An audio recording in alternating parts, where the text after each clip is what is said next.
knowledge, receive this information that we have for you, and just take notes. Make sure that if you don't have a paper and pencil, use your phone notes, use your iPad, put it on your computer, because you're gonna receive a lot of information. It may be overload, but then just go back, review it, and then connect with the representatives that you will hear. They're gonna give out their information. You'll wanna write down their email addresses, their phone numbers, so you'll be able to follow back up with them and go to the websites and apply and do all the resources that's needed in order to fund your operation. So without further ado, I'm gonna give it back over to Miss Janie, and we're gonna get started today. Okay, thank you, Dana. And we do Arkansas Land and Community Development Corporation. We do accept your welcome. Next, we're gonna have on program an opening by Larry Lofton, Director of Ag Program Division. Good morning, Morning. and thank you, Ms. Taylor, for that wonderful welcome. You have introduced and actually opened up this program quite well. This is a beautiful site here. For those of you who have not attended it, it's a wonderful site. The Greenleaf Learning Farm is absolutely gorgeous. Vegetables are thriving out there. So there's definitely some folks here with green thumbs. So if you want to see thriving inner city garden, please visit this site. It is wonderful here, and this is a very good site for the meeting that we're having today. Everything is fitting and proper. So without me taking a lot of time, I'm going to turn this back over to the hands of the narrator so we can move on to the real meat of the meeting. And that's the information that our panelists will be presenting. Thank you. Thank you, Mr. Lofton. Next, we're gonna have one USDA Urban and Rural information presented by Dr. Calvin King, our President and CEO. And as Dina spoke on that, you're gonna hear wealth of information from him to bring this morning. So Dr. William, you're. I'll say good morning to everyone. Express my appreciation also to Dana and to Reverend Foster for hosting us here in Memphis, Tennessee, to really provide the information, hope that will be beneficial to everyone as it relates to agriculture, urban agriculture, as well as rural agriculture. I'm gonna sort of speak from the perspective of what one may call obligation and opportunity. So you can just take it from the double O perspective. And from the obligation perspective, USDA President Administration has obligated themselves to provide more benefits and services to underserved communities and to the underserved population. That is an obligation they have set forth. It has also been set forth in the previous farm bills in a lot of areas, including urban agriculture from an obligation perspective. And they have also obligated themselves by way of an equity commission to work toward building equity in the underserved population area. And that's in a lot of different ways, access to financing, program services. Let me just put it from that perspective from one. Program services, obligating themselves to that. And program services come basically under all the division within USDA, both with natural resource conservation services, with Farm Service Agency, as well as USDA Rural Development. Now, the other areas when I say obligation, they've also obligated themselves in a manner to support addressing the barriers, some of the barriers that have existed for years as it relates to particularly the minority community, the African-American community, when it comes down to air property. That has been an issue. It's an issue in urban areas, it's an issue in rural areas, that sometimes as a result of air property, then you're not able to access some of their resources. And what they have done in that area, and I'll come back and talk more about that, is a means of accessing the resources, the dollar resources, to deal with that particular challenge. When it comes down to air property financing. That's gonna be with the Farm Service Agency. But I also talk about particularly natural resource and conservation services. The obligation that they have given to make sure that they have a much more rigorous, very strong program service delivery with the resources that they have to offer. And you know what's really amazing by natural resource conservation services, with that obligation, a lot of the resources that they offer is direct financial assistance. I used to call it program service delivery or cost share. My understanding, they don't call it as much cost share now. They call it financial assistance. Either way, terminology is the same. We're not going to debate that. It has to do with dollars. It has to do with dollars, the financial assistance that they make available to individuals, and the way that those resources are made available by way of both conservation practices, as well as other means that's beneficial for the individual landowners and producers, it can create equity within those operations. And when I say equity to the extent that both those improvement in those practices and the financial assistance that is provided, for the most part, a great deal of those resources do not have to be paid back. So whenever you're talking about investment, dollar sources, and it builds, increases value by way, if it's dealing with soil nutrient practices, if it's dealing with the different programs that they'll talk about today, then you're talking about an added equity or value position of those assets that one may be holding. So they're going to talk about that. We're not going to talk a lot about USDA rural development, but an abundance of resources they do have available, and I don't know if they're going to be online or not, but USDA rural development, everything from housing to rural business resources that they have available, infrastructure, grants with the community facility loan, and this specifically now, this is only for certain areas, and it has to have a designation as rural and the population that meet those particular requirements. But USDA rural development as well. And we're going to come back and again, we're going to give more detail about Farm Service Agency, the type of loan that they have in that program service delivery on the financing side, which has to do with farm business operating costs, the farm business operating costs, and again, the obligation of that. Now, while we've talked about the obligations, I said it's 00. It's not 007, just 00. So that second 0 is what I call opportunity. The fact that they have these obligations, then that means there's an opportunity for those individuals who will work to take advantage of those obligations that they have made to create the type of opportunities that exist. So we're talking about an obligation with built-in opportunities for those obligations. And one thing about opportunities, when the opportunity is presented to you, that means that's an action situation, and you have to act as an individual. It may be about either inquiring to get additional information, to make sure you clearly understand the process of accessing the resources that's being made available by way of their obligation, okay? How they've obligated themselves.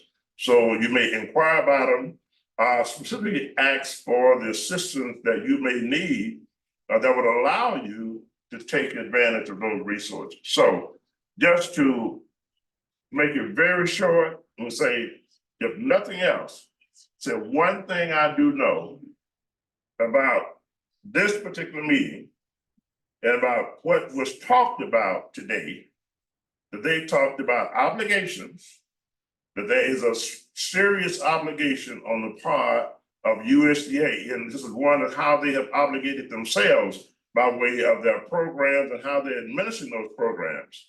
And with that obligation, it has provided to the underserved, all the population, but it is offering opportunity. So I'm gonna stop at that point and I'll come back and I'll be talking in more details in a couple of areas, one particularly on the FSA side, the other will be back on the USDA rural development side. And our NRCS will be talking about their program service and financial assistance. Thank you.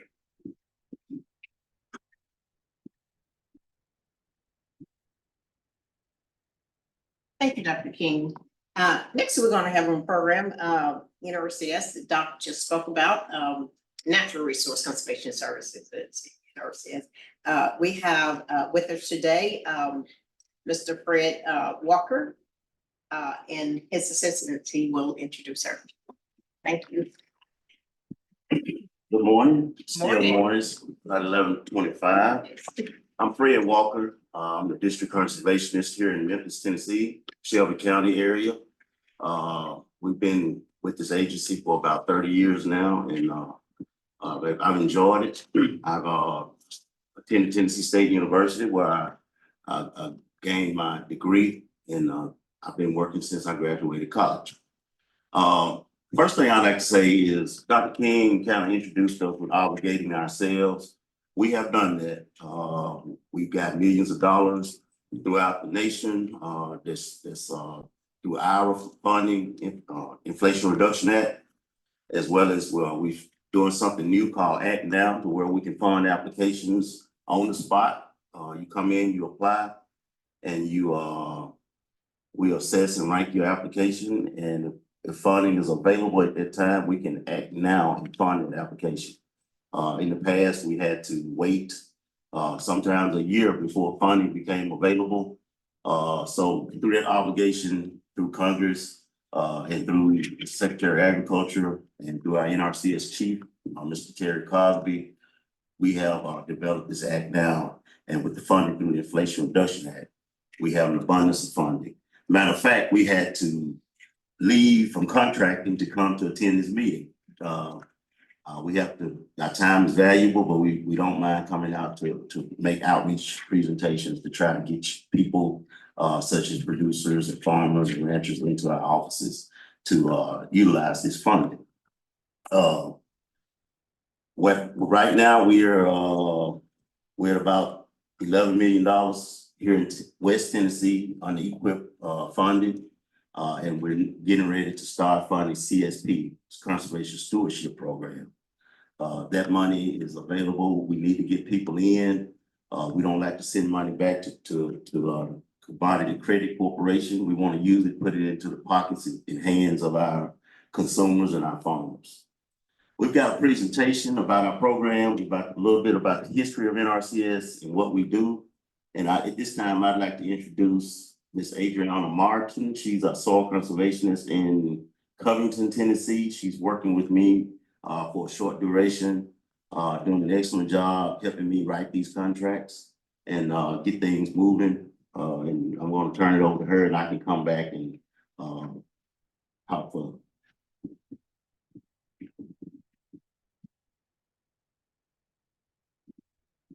All right, well, I'm Adriana, and I'm a soil conservationist in Covington, Tiffin County. And I'll proceed with the presentation. All right, so the history of NRCS is that President Franklin D. Roosevelt signed the Soil Conservation Act on April 27th.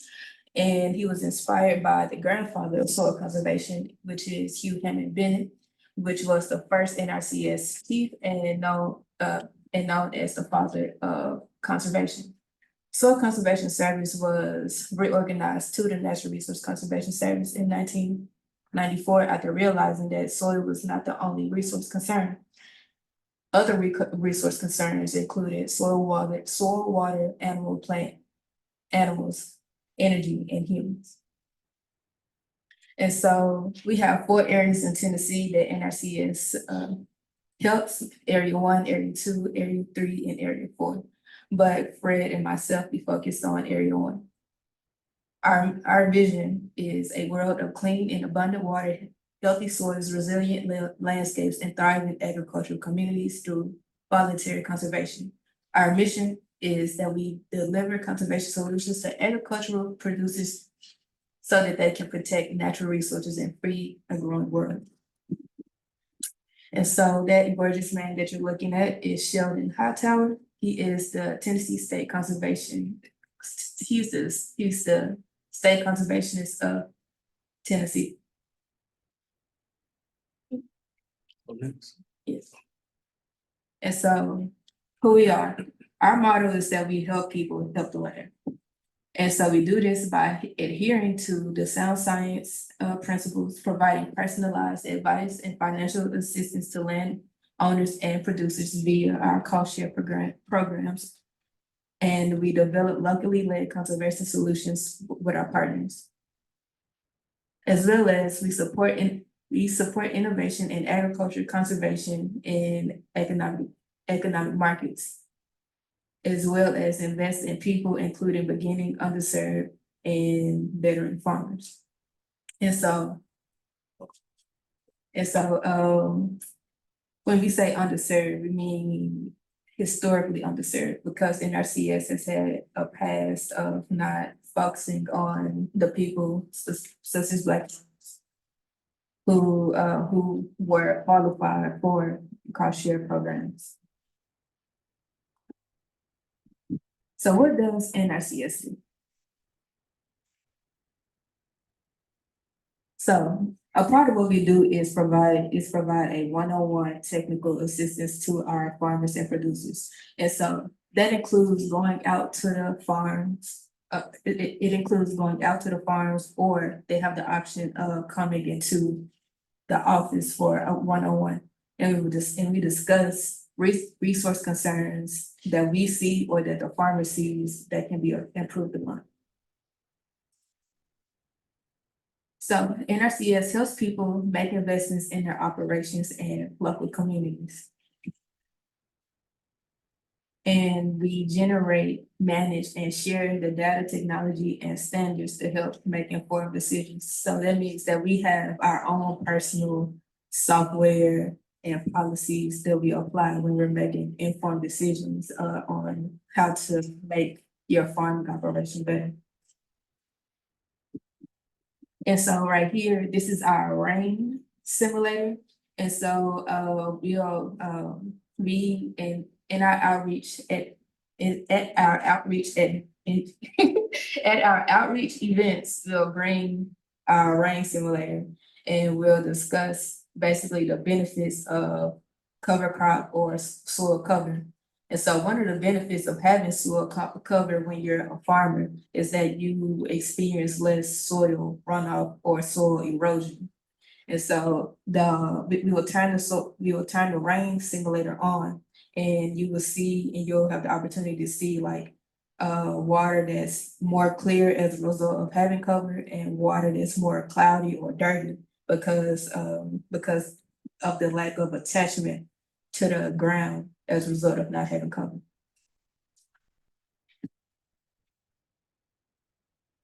And so right here, this is an example of something we will see.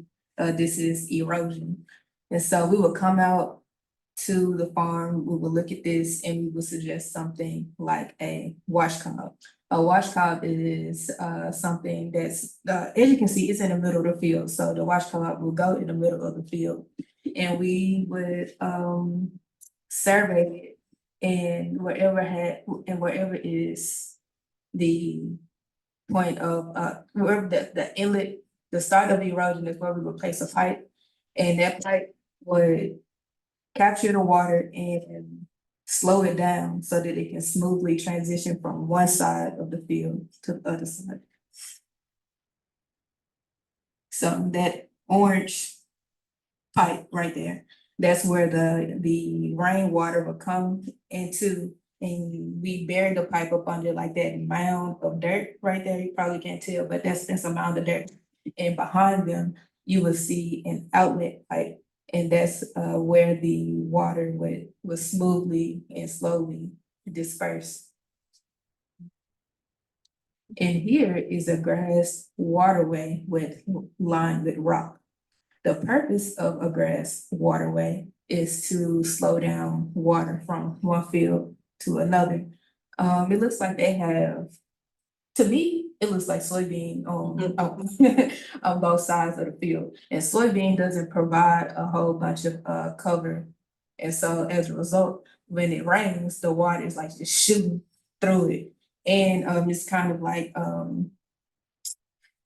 it's like a valley, so these hills, so it's sliding down, but when it hits that grass, it's gonna mellow out before it reaches the other field.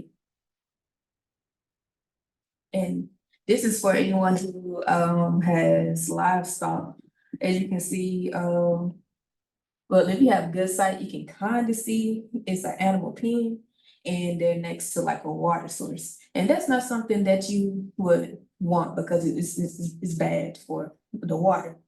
And so we have services such as water facility and exclusion fencing, so that it will keep animals away from the water.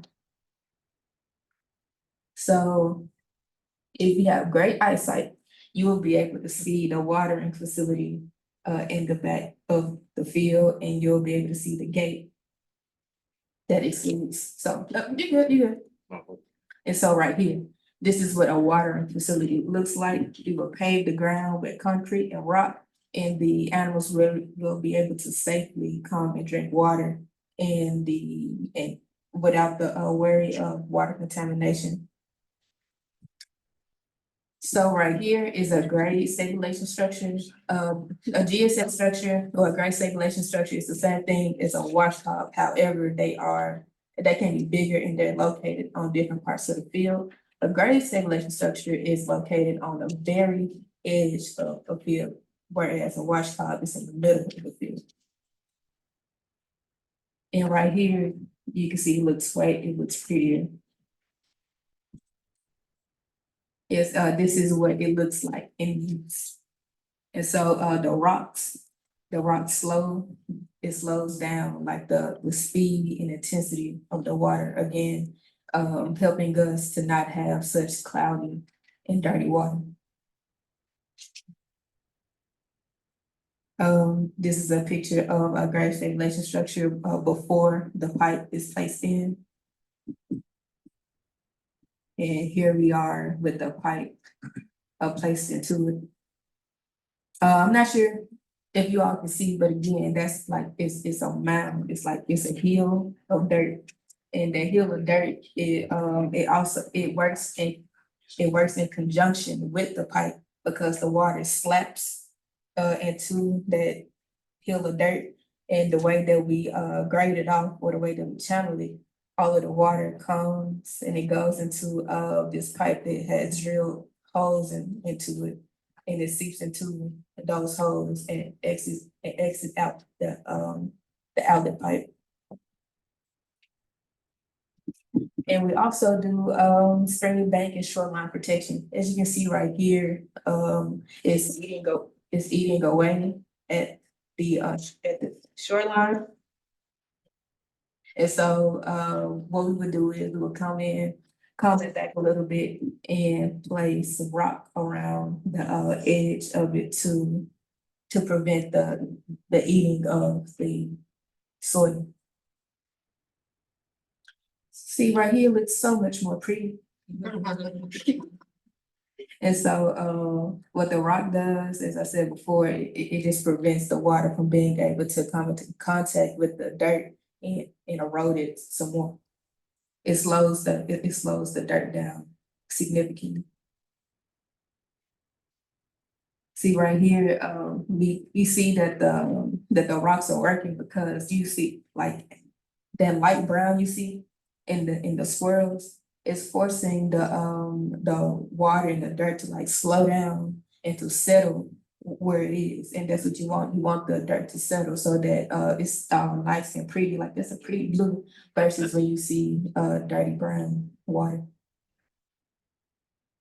And we also do pollinator habitats. So you don't have to have a lot of land to do pollinator habitats. You can do this in your backyard. You buy different flower seeds. So we working through UT Extension, they will provide you a pollinator list of seeds that will be beneficial for monarchs, because as you may or may not know, butterflies, bees, we need those so we can have food like fruits and flowers, and we need plants so we can breathe. And if you would like to have like food and pretty flowers and like oxygen, I would suggest that we take care of our butterflies and bees via the pollinator habitat program that we have.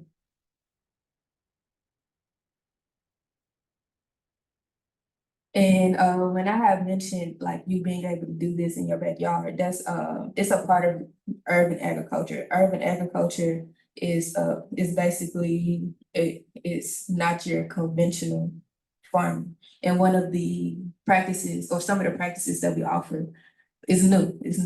But some of the practice that I've seen installed is seasonal high tunnels and coming is vertical production, warehouse farms, community gardens, rooftop farms, hydroponics, aeroponics, and aquaponics facilities. So this is an example of a high tunnel. And so some of the types of farms that we serve are large and small, conventional, organic, rural, and urban. So it's an equal opportunity. We don't discriminate on the type of farm that you have. Through community gardens, they produce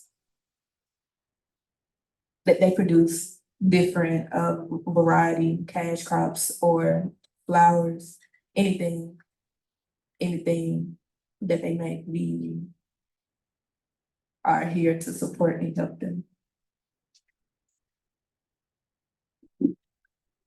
So what does NRCS do? So we have 4 programs: Environmental Quality Incentive Program, also known as EQIP, Conservation Stewardship Program, CSP, Agricultural Conservation Easement Program, ASAP, Regional Conservation Partnership Program, RCPP. So with EQIP, it offers financial and technical assistance to eligible producers to help install or implement conservation practices on eligible agricultural land.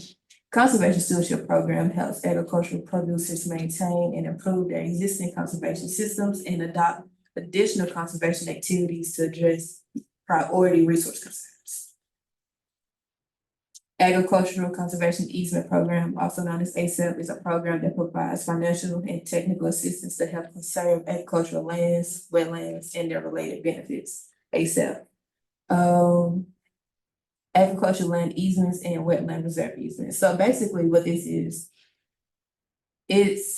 we are helping farmers to return the land to the way God intended it. For example, if a piece of land has hydroponic like vegetation and it has like flowers or grasses that usually grow where water grows, those are like indicators to us that this was once a wetland. And so we will pay you to help you to return that to what it initially was. RCPP is merit-based and targets specific vulnerable areas and is administered through partnership agreements, through program contracts and easement agreements. And so if you are interested in anything that I just said, we have pathways. And so under pathways, you can do internships. If you recently graduated, we have like, you can go from a college student to directly working with us. And you can reach us at www.usajobs.gov. Next.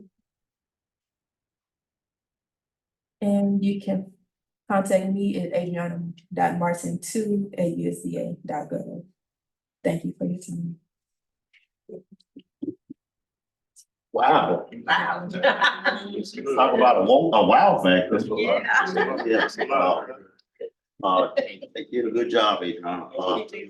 I'd just like to speak a little bit more on like socially disadvantaged beginning farmers. Since we are in a urban setting in an underserved community. We do have additional funding available through our programs. You have traditional funding and then you have underserved or like socially disadvantaged beginning farmers, limited resource producers, and veteran farmers. Those people, like Adrian said earlier, didn't really get the opportunity back through fairness, so to speak, that traditional farmers had the opportunity. So, through our Farm Bill programs, we have created an avenue to help those people to get special funding, to get ranking privileges, to help them get funded. We try to keep everything on an equal basis, but at the same time, we have to make sure everybody gets served through Title VII, Title VI, and Title VI is customers. So we want to make sure everybody gets equal opportunity. Also, CSP program, it pays up to $400,000 for entities. It pays $200,000 for individuals over 5 years. And the minimum payment on that is $4,000 per year. They raised that from last year from $1,500 to $4,000 to try to help some of the smaller demographical farms to kind of be more, get a little bit more assistance through that program. Through a farm bill, you can get up to $450,000 over a 5-year or 6-year farm bill period. Once you met that, you met your payment limitation. Then you have to wait until the next farm bill to where you're eligible to get additional funding. Also, you have to, if you make over $900,000 on adjusted gross income, you're not eligible. And that can be if you sell property, $1 million piece of property 1 year, and then you make $0 the next 2 years, then you still exceeded that adjusted gross income. So just keep that in mind. If you come into our offices and we have to send it through IRS and verify that. So don't get mad at us. That's just the nature of the beast. Getting started, just to briefly run down eligibility. There are some cleaning house stuff that you have to get done on the front end. You need a farm and tract number. You need to meet the AGI. You need to fill out what we call a 1026. I like to think of that as an agreement between us and the government, or you and the government, to where it allows us to come onto your property. It says that you're gonna play by our rules and we're gonna play by your rules. It's an agreement. So you have to be compliant. You have to meet the wetland criteria. You have to meet the HEL, highly erodible land, to make sure that you're on farm in compliance with USDA rules and policies. There's a determine 902. If there's an entity or an individual, we have to make sure that that's you that we're dealing with. Make sure you have signature authority. Make sure that you're dealing with you as a person, as an individual. Your social security number is attached, and we have tax liability. Or you have tax liability. So, once you get your farm number, you get eligible, your land has to be eligible. You have to be compliant. You can't be doing any kind of creating new ditches or just going out rogue and tilling up the land. You have to be coherent of that. So once you get eligible, then you can come and talk to us. We like to follow a 9-step planning process. Once we'll meet with you on your property. We'll develop a conservation plan. We look at alternatives, things that you can do to solve your resource concerns. And then once we do that, we'll start developing that plan. You decide what your objectives are. We decide what we can do to assist you with. And we, at that point in time, when we have identified through inventory and evaluation what your resource concerns are, then we can start talking about an application to apply for programs. So many times people come in and say, I want money to put up high tunnel. Well, you may not have a high tunnel site. Or I want a pond. You may not have a pond site. So many times people come in, I want fencing. I want a water facility. Well, if you don't have any livestock, you don't have a resource concern. So we can't just come out there and spend taxpayers' dollars on something that you want.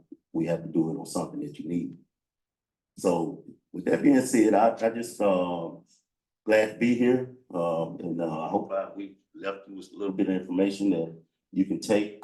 Our office is out at the Agri Center. If you're in Shelby County, there's representation throughout the country, somebody can help you with these resource concern needs through NRCS, no matter where you are. Thank you.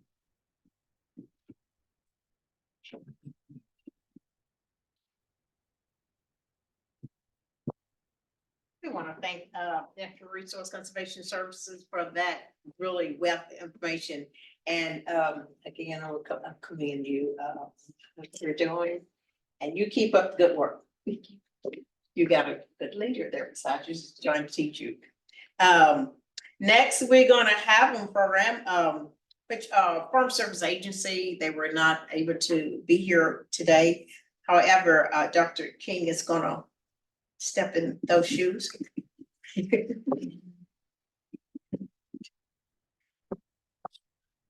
I'd like to also thank NRCS. Before I start to talk about the Farm Service Agency itself and this on this program service delivery side, what NRCS gave reference to, so those things you have to have in order for you to receive the benefit of NRCS services.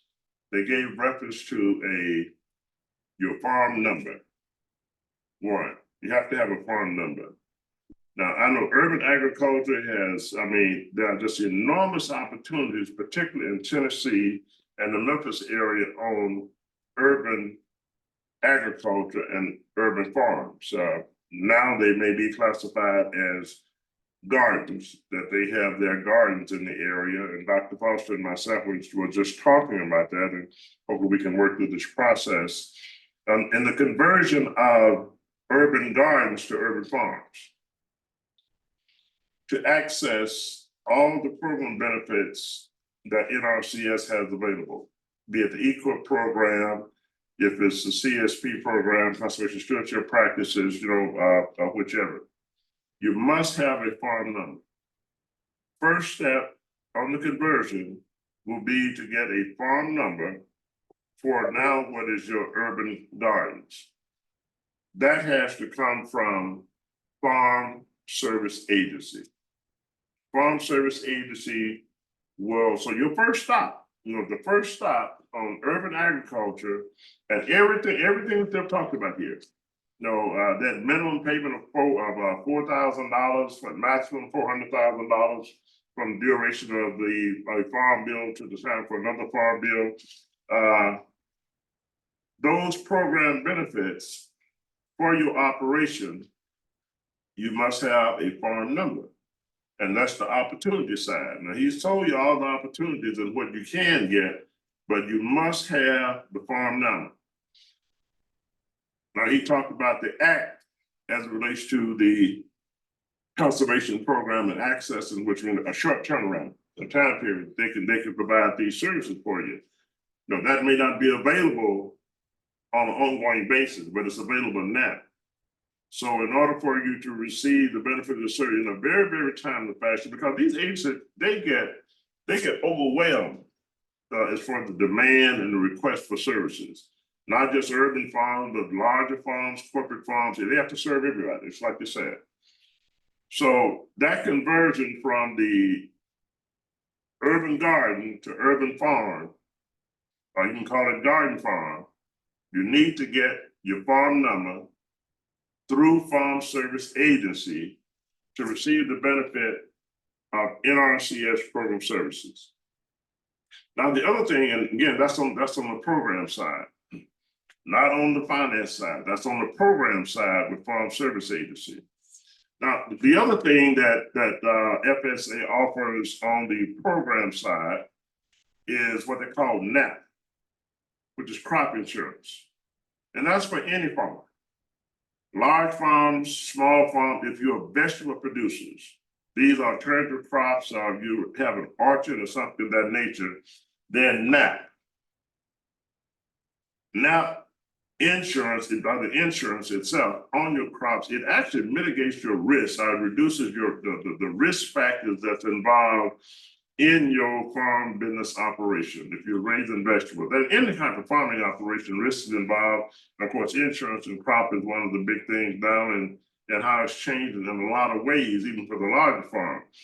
But for the horticulture crop or vegetable crop producers, NAP on the program side is what you would need to go in and get signed up for. If you have not been signing up for it, in the past, and you're a small producer of what we call a micro farm or an urban farmer, you need to sign up for the NAP crop insurance on your crops. Reduce your risk factor. If there is a disaster and you have major losses, then you get the benefit of receiving payments and to cover your costs and the investments you made into that farming operation.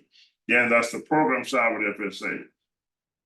The other side that FSA has to offer is financing, financial resources. And they too have obligated themselves to provide extended outreach and direct support for the underserved population. And when I say underserved population, areas that have not been served in the traditional manner as other operations have been served or other populations have been served in the past. So it's trying to deal with what we call that gap or the disparity that exists in our communities or in our states right now. So the obligation is to try to do that. So FSA offers also, this is on not on the program side, this is on the financing side. The financing side with FSA, they offer direct loan financing. Direct loan financing. For regular size farming operations, then they offer what they call the micro loan. Now the micro loan is up to $50,000. $50,000 and sort of fits within the context of the urban farming operation. That's covering your operating expenses, your seed, and other costs that would be involved with a farming operation, any type of farming operation, but particularly urban farm operation, micro farm, small farm operation, your direct loan, micro loan up to $50,000 maximum, $50,000 for operation. You can also do $50,000 on the capital side. If you say there were two lots that's joined together and you show your proof that you've been operating or farming for a period of 3 years, then you would qualify for the capital loan and say there's an opportunity to purchase those lots. Then you can apply for the loan to purchase those two lots, say to expand or to be able to make sure you maintain your urban farming operation. But you must have been operating for at least 3 years, and you could have proof of that by way of your Schedule F on your tax forms, that you have had an operation and that you've had sales, and it's been 3 years or more, and you can apply for the capital loan also under $50,000, up to $50,000 on the capital side. Then you have your regular farm direct loan, operating loan, up to, and Michael will correct me if I'm wrong, it's up to $400,000 for the regular operating loan.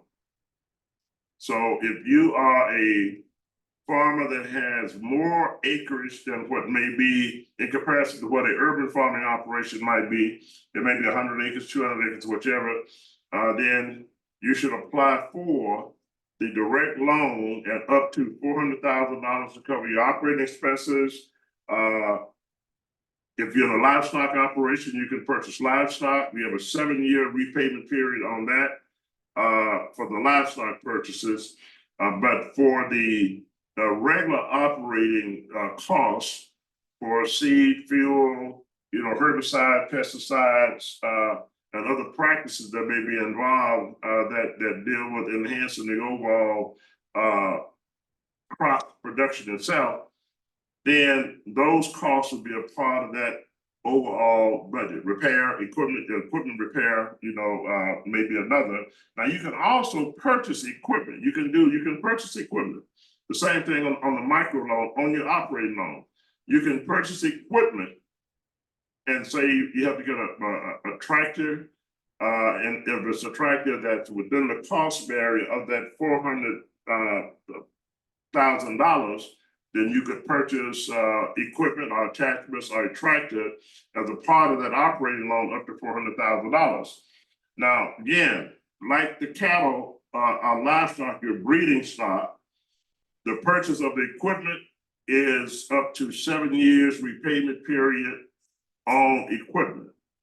The other part of that loan that may be a part of your operating expenses has to be paid, at the end of that operating season, annual. You got an annual payment on that for all your other regular operating costs. They also have the loan guarantee. The loan guarantee program basically operates on the fact that they will provide a 90% guarantee to your lender, any bank, maybe a credit union, as long as they are a certified preferred lender with USDA Farm Service Agency. 90% guarantee, I want to say $1.8 million. It may be a little more than that now for operating costs. So, and they would guarantee that for up to 90% on any particular farming operation. And the same thing applies. The 90% guarantee, and that's to purchase equipment, other operating expenses, things of that nature. And FSA itself, or USDA provides the guarantee on that as well. Like with any particular business operation, or any particular lender, any particular investor that's operating, making an investment in your operation, it does have to do with security, whether that loan is going to be secured, with the underwriting, with the loan being made, that they have the necessary security of that loan. Now, one may say, well, I don't own any land itself, because I'm renting all my land.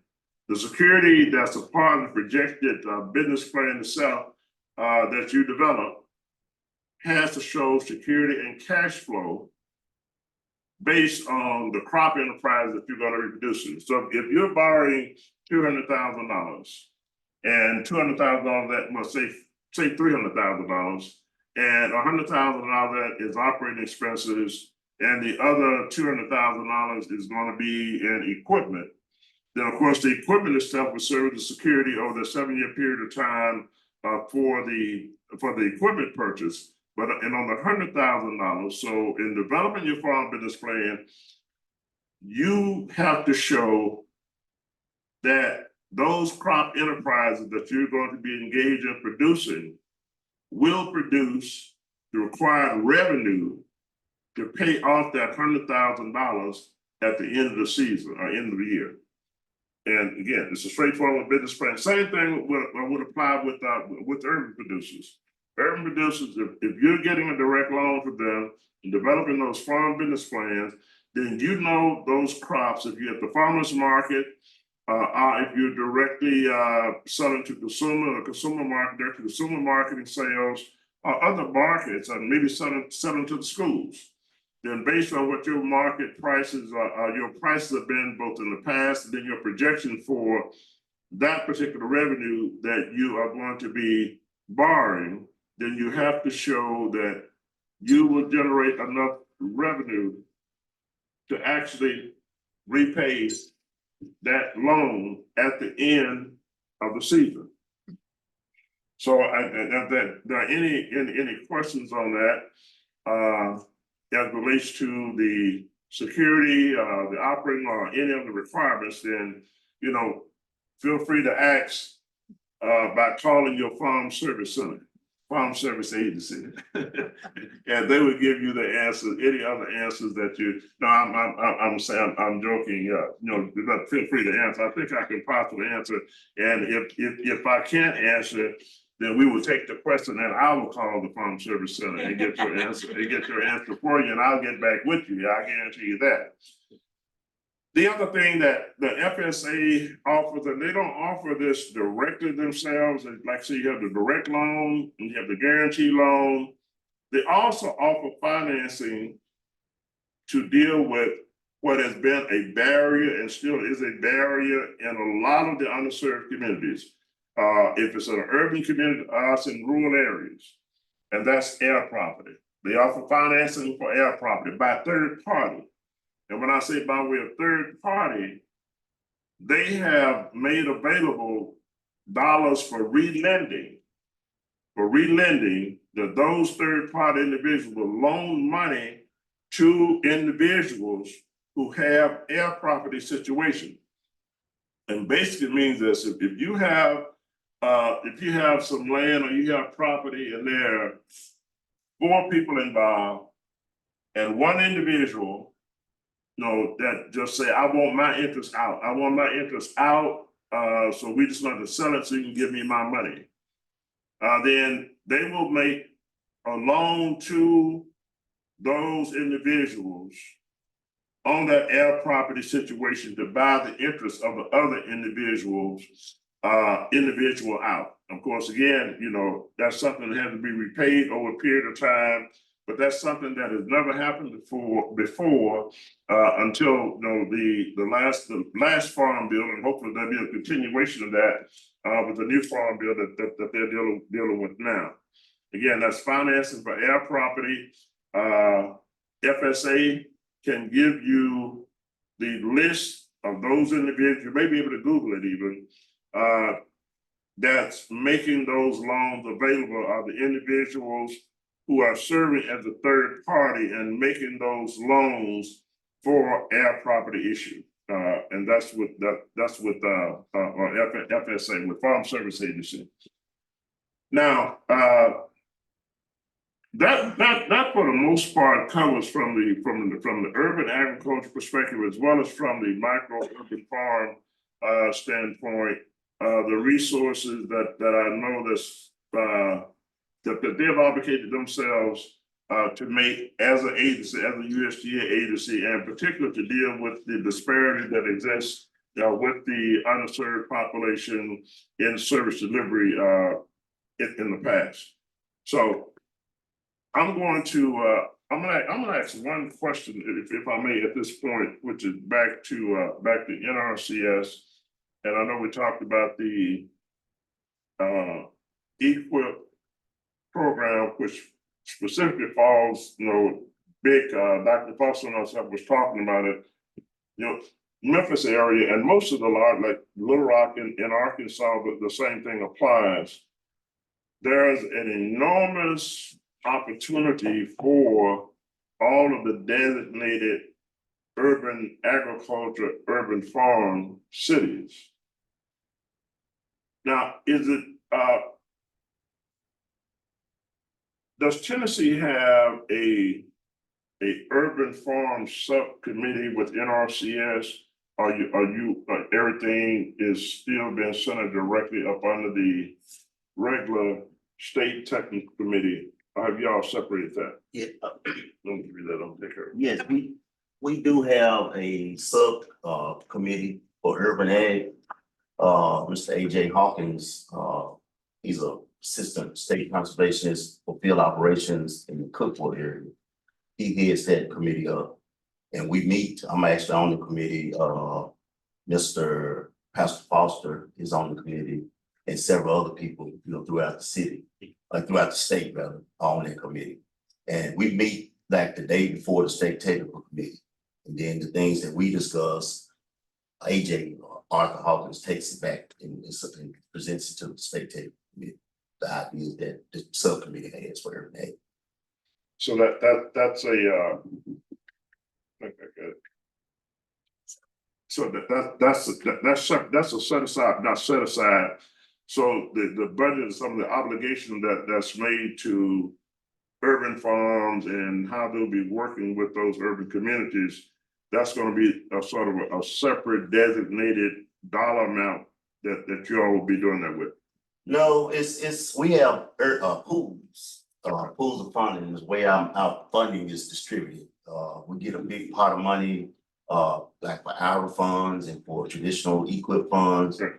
And then our state program manager, through the state technical committee and the local work groups and the urban ag subcommittee, they all give input on that. And then they decipher how much money is going to go into like beginning farmer, how much is going to go into urban ag, how much is going to go into cover crops. Socialist. Yeah, social disadvantage, all of the funding pools, MRBI, Mississippi River Basin Initiative, Right. all of those are funding pools, but the urban ag, it's not a separate pot of money. It comes from the same pot of money, but it's actually just how much money is gonna go into that pot. Okay, so urban farmers will be in that application process for resources. They'll be competing for it in the same way that if any of the other farmers, no one else making an application. Yes. Okay. Yes, but like I said, it's a special pot of funding for urban, just in most cases, a lot of the urban producers are socially disadvantaged. Right. And almost all of them are beginning farmers, because by definition. Right. That has to be 10 consecutive years of farming, and you alluded to earlier about Schedule L. Right. That's how if we ask you to show proof, if you can show us 1 year out of the last 10, that qualifies you for beginning farming.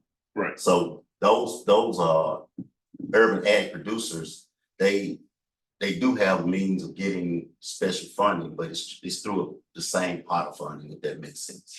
But individual coming in as a beginning farmer, in particular, when we talk about the urban and say they don't show where they have filed a Schedule F, and this is their first year, they're just getting into it, because they're converting from a gardener. Because again, the definition, I guess to be some question areas here now.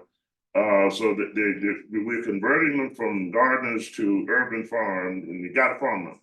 Because you technically haven't had a farm number in the past, they've just been gardeners. So they got a farm number this year, and they come in. So this is their first year. They would still fall in the category of they would qualify as a beginning farmer, not having that 1 year proof. Yes. Okay, Yes, but the proof would be not having it.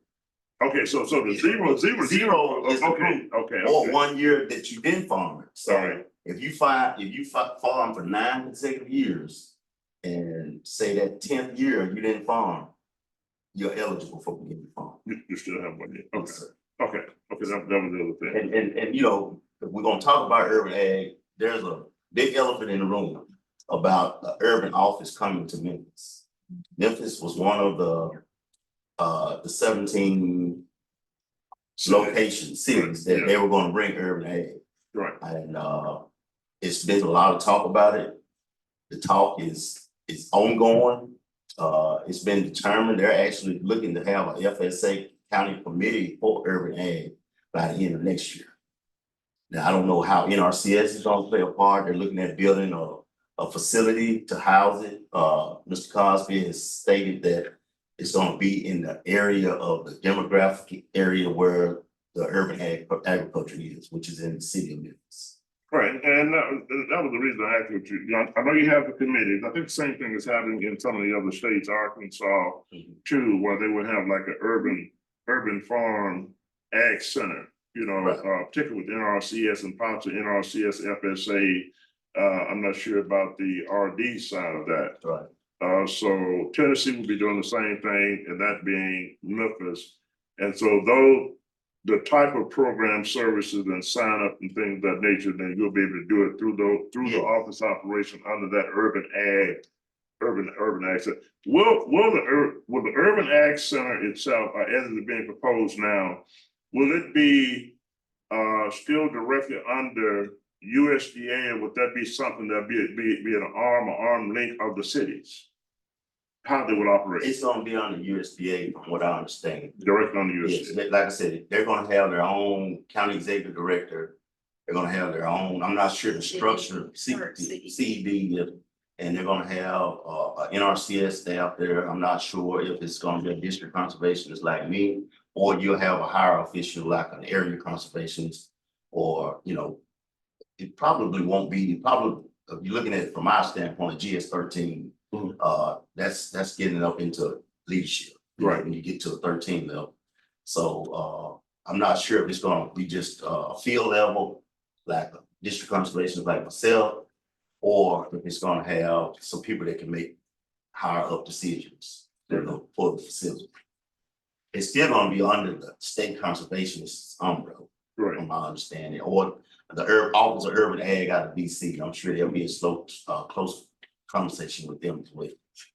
But I guess the major point to be made in particular, all those and those will be online, is that urban ag is here, and it's evolving in a manner where growth will be taking place. And USDA is structuring itself in a manner where it can take on that growth within these urban communities. So there's a lot for us to be prepared for and deal with. My final question, on the urban farms and the EQIP program, do y'all have an average cost that you're dealing with for the hoop houses particularly, because that's something that's most fitting for urban farms? Yes. Well, here in Tennessee, we just recently this year adopted a higher payment rate for hot tubs for small scale. If you got a 2 acre or less operation, you're gonna get like $11 for historically underserved, $11.15 per square foot. Traditionally, a person would get $8.32 per square foot. So if you're farming 2 acres or less, you're gonna get a substantially amount more money from. So 2 acres or less, 2 acres or less, then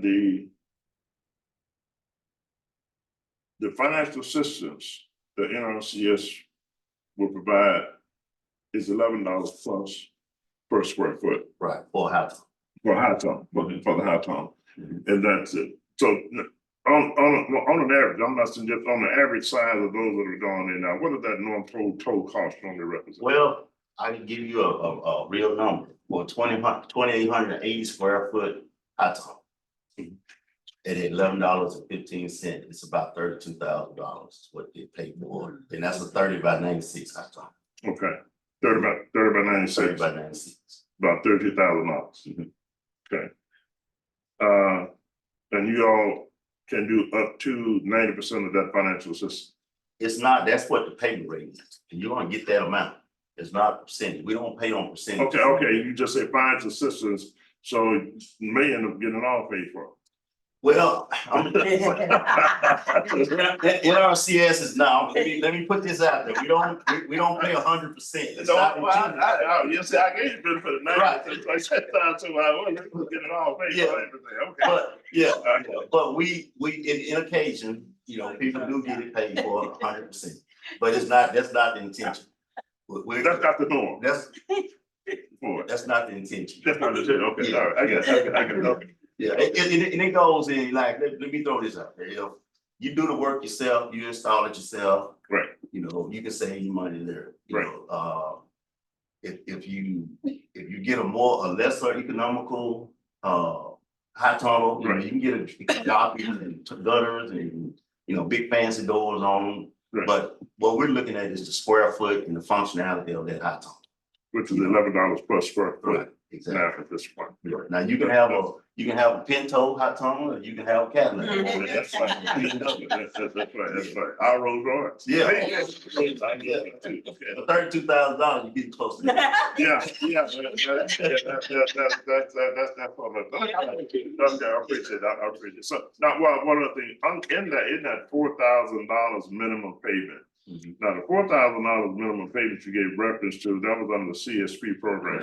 Right. Now, in the EQIP program, now it's my understanding you can have as a part of that contract, you can have CSP practices in the EQIP, okay?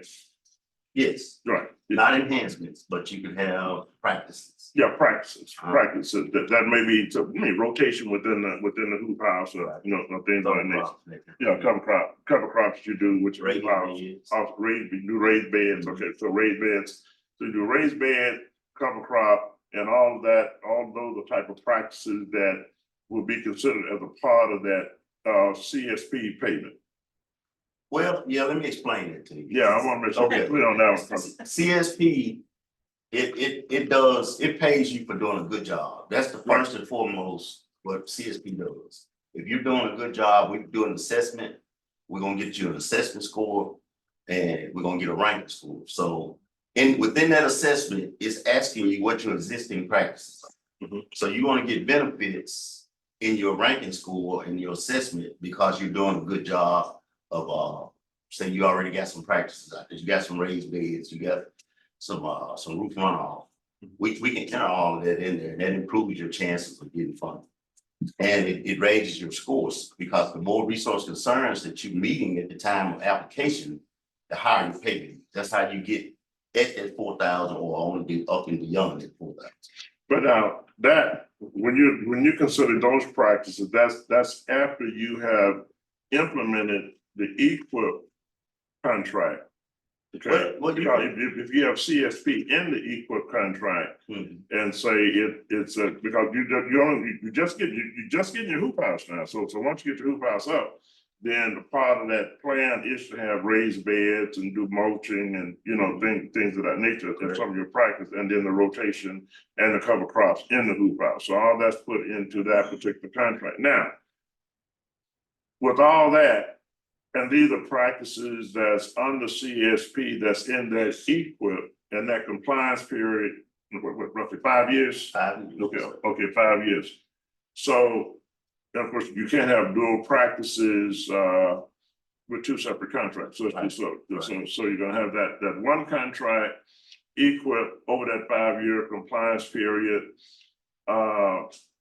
And you'll receive payment on those practices over that period of time, that compliance period, on those CSP practices that may be above, but the minimum of $4,000 annually. Right. Okay. Now you're getting your payments from your EAP, we call it existing activity payment. Right. One, Right. which you're gonna get payment on that for every acre in the contract. Okay. And then you got EAP2 payment that actually pays you a certain dollar amount for each resource concern that you're meeting at the time of application. So you have to be meeting at least two resource concerns at the time of application. And the practices are gonna be there. You're either doing practices or you're not. You're either gonna get funded or you're not. Right. But by the end of the contract, you have to either exceed those two resource concerns or meet one additional resource concern to be eligible. If you don't do that in the beginning, you're not eligible for the program either. Okay, so the garden is converting over to urban farm, getting the farm number that classified as garden now, and Memphis has a lot of them. And they're converting them over to farm with the farm number. They definitely have certain practices, you know, that they employ. So those practices will be considered even as the beginning farmer, as the basis to get the point.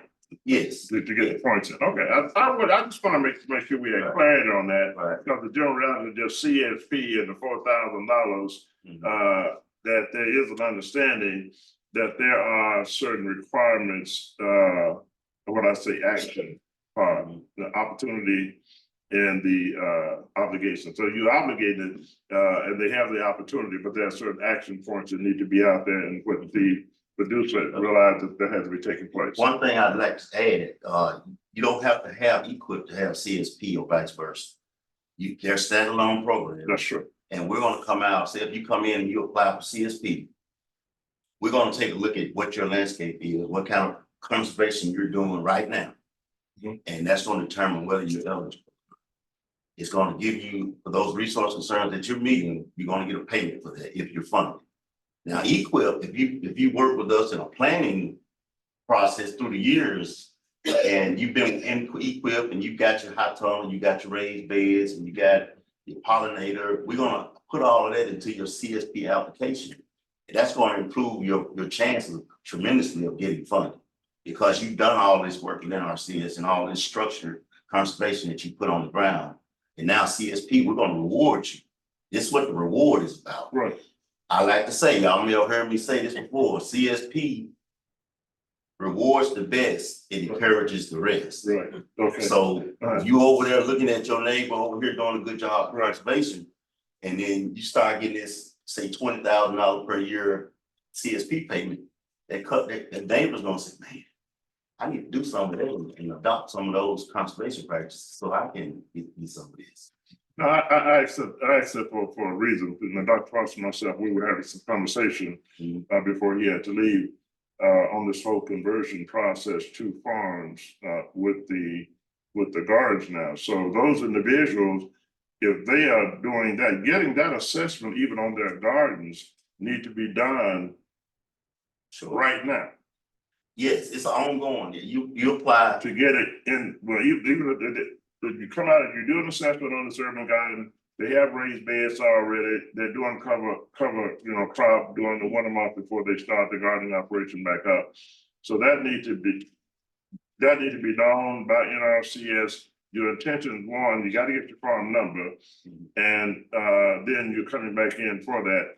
But they can show that they have been doing this, and can they get points for it? That's all. I was gonna get some more. Yes, They can't get points for it. That assessment, if you hadn't done it, I think I know what you're asking. If you're a brand new producer. Exactly. And Just get ready to get a farm number. Just getting ready to get a farm number, Right. you got a backyard, Right, right. say a half acre Right, lot in a backyard. but it's gonna be an urban farm now, Gonna be an urban farm. right? We can assess it just like it is. And get those points, get that point. Get the points, whatever you're doing, if you've grown a garden, say if you've done some irrigation.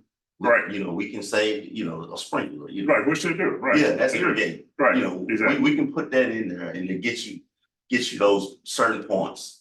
You're gonna get a point anyway. You can Right. get some points anyway, Right, just right. from us coming out there, Right. if there's grass out there. There's some questions on there, is it bare soil, is it grass, or, is anything being planted? What's your wildlife area, Right. around it, woodlands, whatever. So you're gonna get some points. Now, whether you get high enough to get funded, because the way the funding goes, you start out, say, with $1 million. Now, these are theoretical numbers. You start out with $1 billion or $10 million. Mhm. We fund applications until they last ranking score Right, in that funding pool. And then when the money's gone, that next person, guess what? You don't get you're funded. gonna get it. Unless, Up to the next go around. or until we request additional funds from Washington. Okay, to To the national, from the national tool, Right. okay. And then some other states may not spend their allocation, and then at that point, we can continue on funding our allocation. So one thing I guess we need to know is it's important is that we need to get as a part of I'll talk with Dan and everything afterward.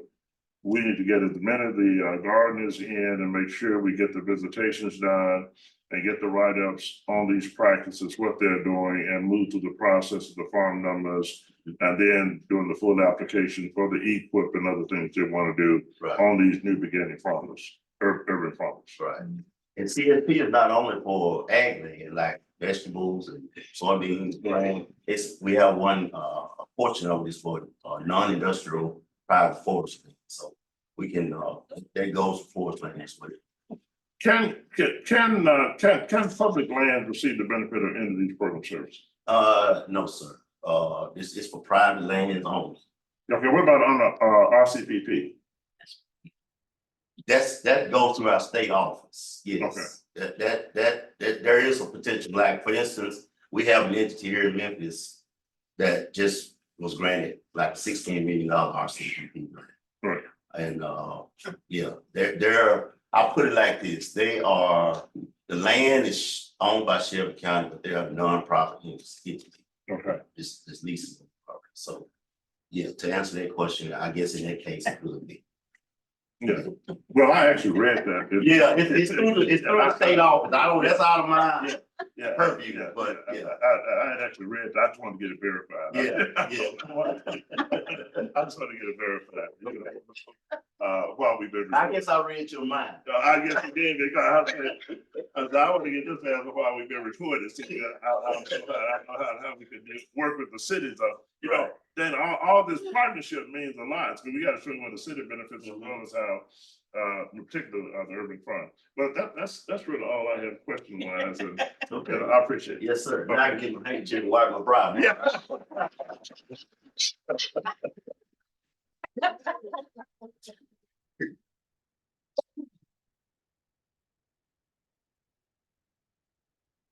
Okay, good information, good information.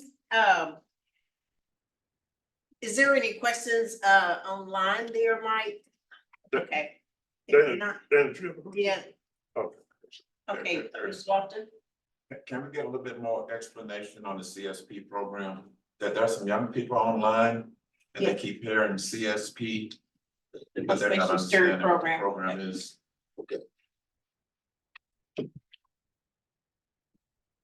So, do you know of any specific question, or you just want me to start running? Well, CSP, to these people, I think it's just an acronym. CSP, they don't know what it is. Okay, No, I got you. yeah. So I CSP, apologize for that. I'm sorry. CSP actually stands for Conservation Stewardship Program. And that's where our mission and our motto is helping people help the land. So we're trying to take care of this land and keep it the way we, to where it's sustained for years to come. So by doing CSP, the idea of that program is to take people that's doing a good job of farming. I mean, an excellent job of farming, and we're gonna reward them by giving them funding through taxpayers' dollars, through Congress, through our conservation program, conservation stewardship program, to keep doing a good job, to keep protecting the lands, keep the soil healthy, keep the water clean, keep wildlife plants, plants available for wildlife to eat. Keep our air clean. And the stewardship program is meant to do that. And it basically, you sign up, we come out, we do an assessment on your property. You have to put all of your operation, say for instance, if you're farming in Mississippi, Arkansas, Tennessee, since we're talking about a tri-state area. If you own that land, you have to put that into that contract. There's no ifs and buts about it. It has to go in. If you're leasing it, if you have a 5-year lease on it and you want to put it in there, you can put it in. But if you don't have a 5-year lease, it's not eligible because it's a 5-year program. And over that 5-year period, we're expecting you to increase your farming operation. So you have a threshold level when you first apply. We come out, we do the assessment, and we find out what that threshold level is. Once at the end of 5 years, you can increase, we want you to be above that threshold. At the end of 5 years, you can renew that contract and go in for another 5 years. Now, remember, you're at one level at the beginning. By the end of the first 5 years, you're gonna be here. By the next 5 years, you can't go back here. You gotta stay at this level and then go above and beyond where you were the previous 5 years. So it's an ongoing thing. So the stewardship part of it is we're trying to get you to keep doing a good job, but continue to do more and more to keep that level going up. And it pays you so much per acre. It pays you for the resource concerns that you're doing a good job on conserving, and it's going to pay you for doing the additional activity that you're going to do during those 5-year periods. For example, in a forest land, we may come out and identify hedge trimming. First of all, you got to have a forest management plan, FMP. With that forest management plan, we're going to identify what resource concerns that you have. Resource concerns are like your soil, your water, your air, your animals. So if we can come out and identify hedge trimming, and say if you got on a 10-acre block of woods and you got 2 acres of hedge trimming, we're going to go in there and eradicate that 2 acres of hedge trimming. Well, you've already done an enhancement that has you above and beyond what you're doing because you're getting rid of that invasive species. So the purpose of it is to pay you for doing a good job and keep you doing a good job and keep you doing a more and more upward bound conservation. Look, I want to share very basic. One of the things we say conservation stewardship. Some farmers are doing stewardship. Some of the producers, you may be doing stewardship practices already. You may be doing them already, and you're just not receiving the benefit in the program payments from NRCS. We have the underserved population don't know that you can get program payments for being, as I said, a good steward. You may already be rotating your crops. Well, I say, okay, I'm gonna use a regular, just a small farm. I planted soybeans on this farm this year, but I'm putting corn on this field this year and soybeans on the other field. So you've done crop rotation. That's just an example. Okay, so you're rotating, and you know it's not good to plant the same thing over and over again in the same area all the time without putting some nutrients and all back into the soil. George Washington Carver proved that, years and years ago. Another thing you may do, I know, my dad used to do, he did cover crops. He would plant vetch to build the soil up, you gotta put something back into the soil. So he was doing cover crops. And then, we're going in and cutting it under not cutting under, but breaking it under in a certain time period. No, that was just old school stuff. That they knew and understood that you had to implement and do certain practices to deal with your soil nutrient, the soil nutrient type of practices. So you put a cover crop in the wintertime, once you get finished harvesting, whatever crop may be, you're turning it under, and you're going to make it. Another one is called low till. Low till or no till? No. No till and minimum till. Yeah, minimum till and No. no till. So you have minimum till.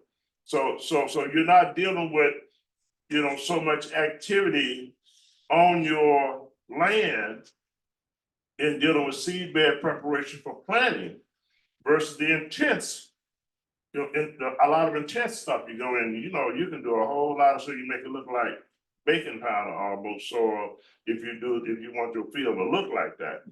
But in other words, you can do minimum tillage practice, same thing with urban farm. But those are practices, if you're an urban farmer, small farmer, either way, you look at minimum tillage type of practices, and that's a practice that's a part of the conservation stewardship practices of which you get paid for, and where that minimum payment of $4,000 annually falls, it comes into play, even if you only deal with 2 lots.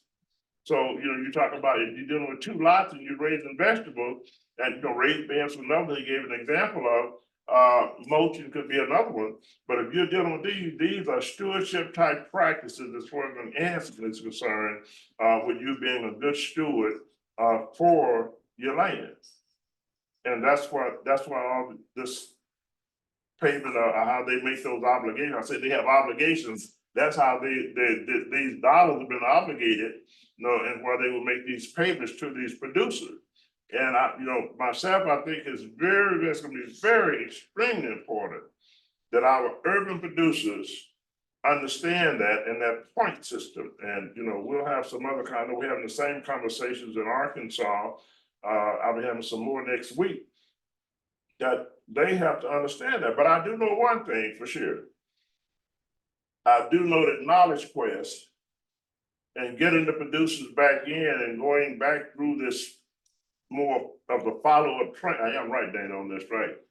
that they're gonna come back with a training agenda to make sure all these gardeners, they understand the resources that's available, what it means, what the practice requirements are, for that. We're only dealing with right now, here's what the obligations are. We're dealing with obligation and opportunity. I said, we're just doing a 00 right here now. 00, not 007, just 00.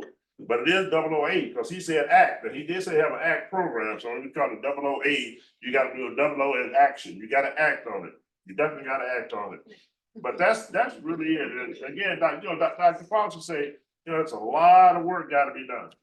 And now they have a lot of work to do. They got a lot of work to do, because they got to do the mapping and the population location where all these gardens are right now, which I'm sure they can get that probably by way of the city on agriculture produced type land. So, but that's a whole working process. NRCS not gonna do that for them. Right? You're not gonna do that. They're not gonna do it. So they have a lot of work to do. The part that people they're gonna have to be responsive and act and deal with what these opportunities are, how they can access them, and what all these say. Well, what does that mean? And if you don't know what it means, and somebody's saying it, how are you gonna ask for it? Makes sense. So it's just that's it. But anything we can do to be a part of the process, as I told them, all you have to do is call me, and we'll be here. But there's a guy that's better than I am. Mr. Lofton is really better than me as far as background and understanding on all of this. But we're going to be partners in this all the way through. All straight through, all the way. So, yes. Since we're in Memphis, I'm a homeowner with a 40 by 60 backyard. And I've only been mowing grass. I want to grow vegetables. And I would like to be involved with the CSP. But what do I do? I've only been mowing it. Only been more. Have First thing, practices, and I'd like to get involved with CSP to grow vegetables. well, first thing, it has to be eligible. The land has to be eligible. I'm gonna ask you to grow a crop first. Just like a high tunnel. It has to be cropland, and the footprint of that high tunnel is what it needs to be tilled up and actually growing something, or at least processed to grow. And then I'm gonna take the application. 40 by 60 lot. I was told once that no land is too small. And I had a minority producer, and this wasn't in Memphis, it wasn't even in West Tennessee. I was working over in East Tennessee at a small scale. Well, it wasn't small scale, but yeah, it was. Guy had 2 acres, and he was told he didn't have enough acres to have a farm. And so I called our resource conservationist, and he called their district director, and they got that straightened out pretty fast. So I learned a long time ago, don't never turn anyone down. I had a lady here in Memphis that had a lot, 0.1 acres. That was a house and just a very small backyard. And so yeah, I'm gonna take your application, I'm gonna rank it, and we're gonna see if we can get you funded. Yeah, no problem, but you do need to be eligible for the cropland, because otherwise you're just gonna be a farmstead. If you just got a house and there's no cropland there, it's just gonna be a farmstead. I'm gonna just to add on to that. And that's really what I was trying to imply and get to. Previously, I asked about EQIP and the CSP activities being in the EQIP contract. So if one comes in, if they sign up, they got the farm number, and they're gonna become a beginning farmer. You said they can have 0 years, so that's 0 year. They have not been farming the land. They get the farm number and they sign up for EQIP, they get the hoop house on, and they start the production practice. So you said gotta have 1 year. Of course, you gotta go through compliance period, but that's 5 years. Then they can come back in and sign up for the regular CSP program.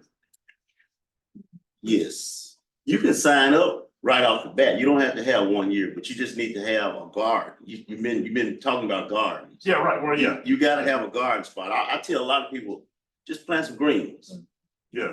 Yeah, just plant some greens, throw them out there, and I'll come out there now, and then I can determine that it's agricultural land. 'Cause let's keep in mind, we're an agricultural agency. Right. It's not ag land. Right, It's not eligible. I can't come out to a 60 by acre lot. That's why I preface my answer to you, get something planted. Because I can't come out to every backyard in Memphis and put taxpayers' dollars out there, that's not ag land. It's gotta be a determination made. It's gotta go up and be determined whether it's highly roadable, whether it's non-highly roadable. And then it's gonna come back down. They're gonna tell you to get with NRCS to develop a plan if it's highly roadable.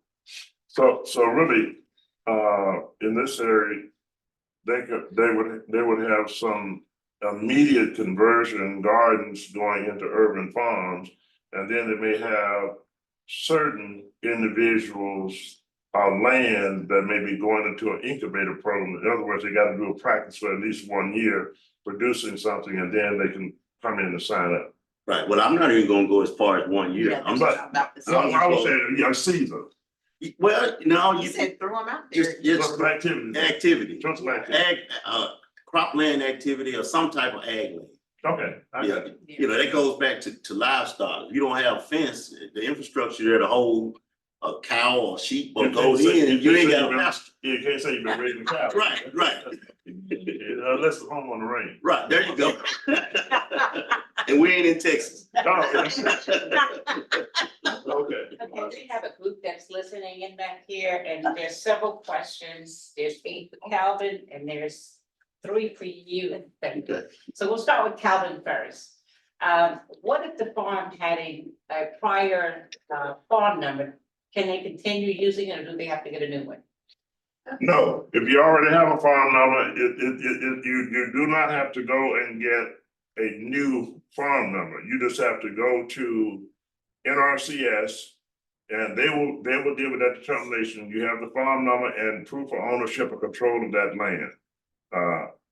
Not necessarily go get another, one. But what I would recommend, I would recommend that you get verification of that number with FSA first. So you can just go into FSA and say, I have this as a farm number for this land. I just want to get it verified that you all have it as a part of your records, as a active farm number.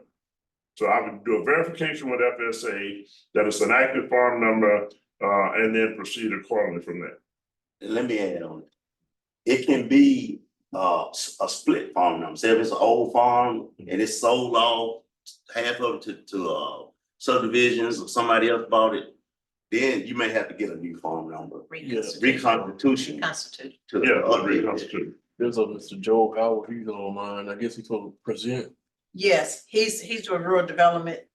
Okay, He just wrote on here this one. okay, well, we're ready for him now. Okay, this is FSA and NRC. You have another question, NRCS. Same questions he's trying to ask you. Okay. Well, we can. No, well, we're gonna come back. We're gonna come back. We're not finished. We just on that RD. Come on now. Okay. We're ready for it.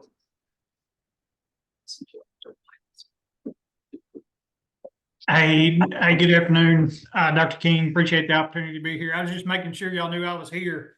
I knew we were, the meeting was going to be from 11 to 1, so I was trying to make sure y'all saw me here, and I hate I couldn't be there today, in person, but I've got about a 10-15 minute presentation for USDA Rural Development.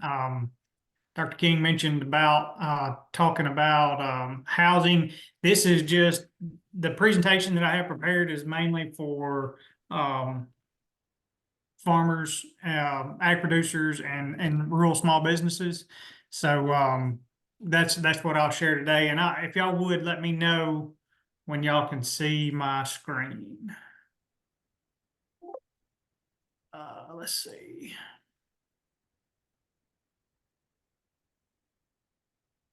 We can't right now. Y'all see it now? No. Explain. Let's see.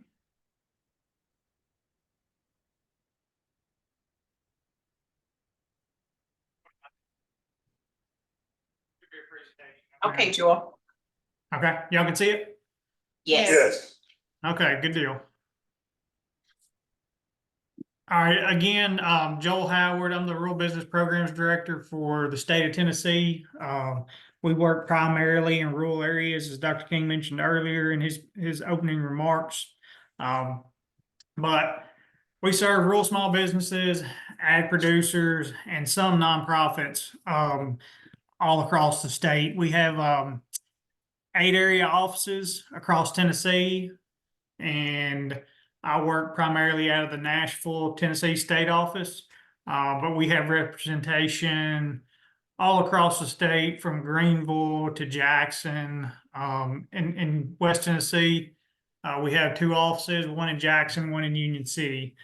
We share a space with Farm Service Agency and NRCS in Union City, and then we have a standalone office there in Jackson. So I'll start basically talking a little bit about the agency overall.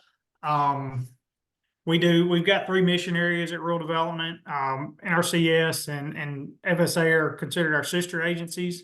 We were combined together until sometime, I believe, during the Clinton administration, when we split out as 3 separate mission areas. And under rural development, we've got rural housing, we've got rural business, and then we've got community programs. So in rural housing, we work with low and very low income applicants in eligible rural areas. When I say rural areas, we're basically, each program has a population limit. Unfortunately, Memphis, West Memphis area are not eligible for our housing programs or our community programs. So just like our name says, we try to serve rural areas, and in Shelby County, up around Millington, in between Memphis, in between Fraser and Millington is eligible, and then on north of Millington to the state, or to Tipton County line. And then there's some pockets of eligibility out in east Shelby County and kind of northeast Shelby County. Community programs, I'll touch on it for a second. We work with cities, towns, counties, municipal water systems, municipal sewer systems, and natural gas companies that are considered eligible under that program. So if you live in a rural area and you turn your water on, at some point in time, we probably financed your local utility. Just some examples. In Tipton County, which is, one county north of Shelby, Poplar Grove there in Atoka, city of Atoka, city of Mumford, those types of eligible areas, and city of Covington, where the young lady from NRCS comes to work there.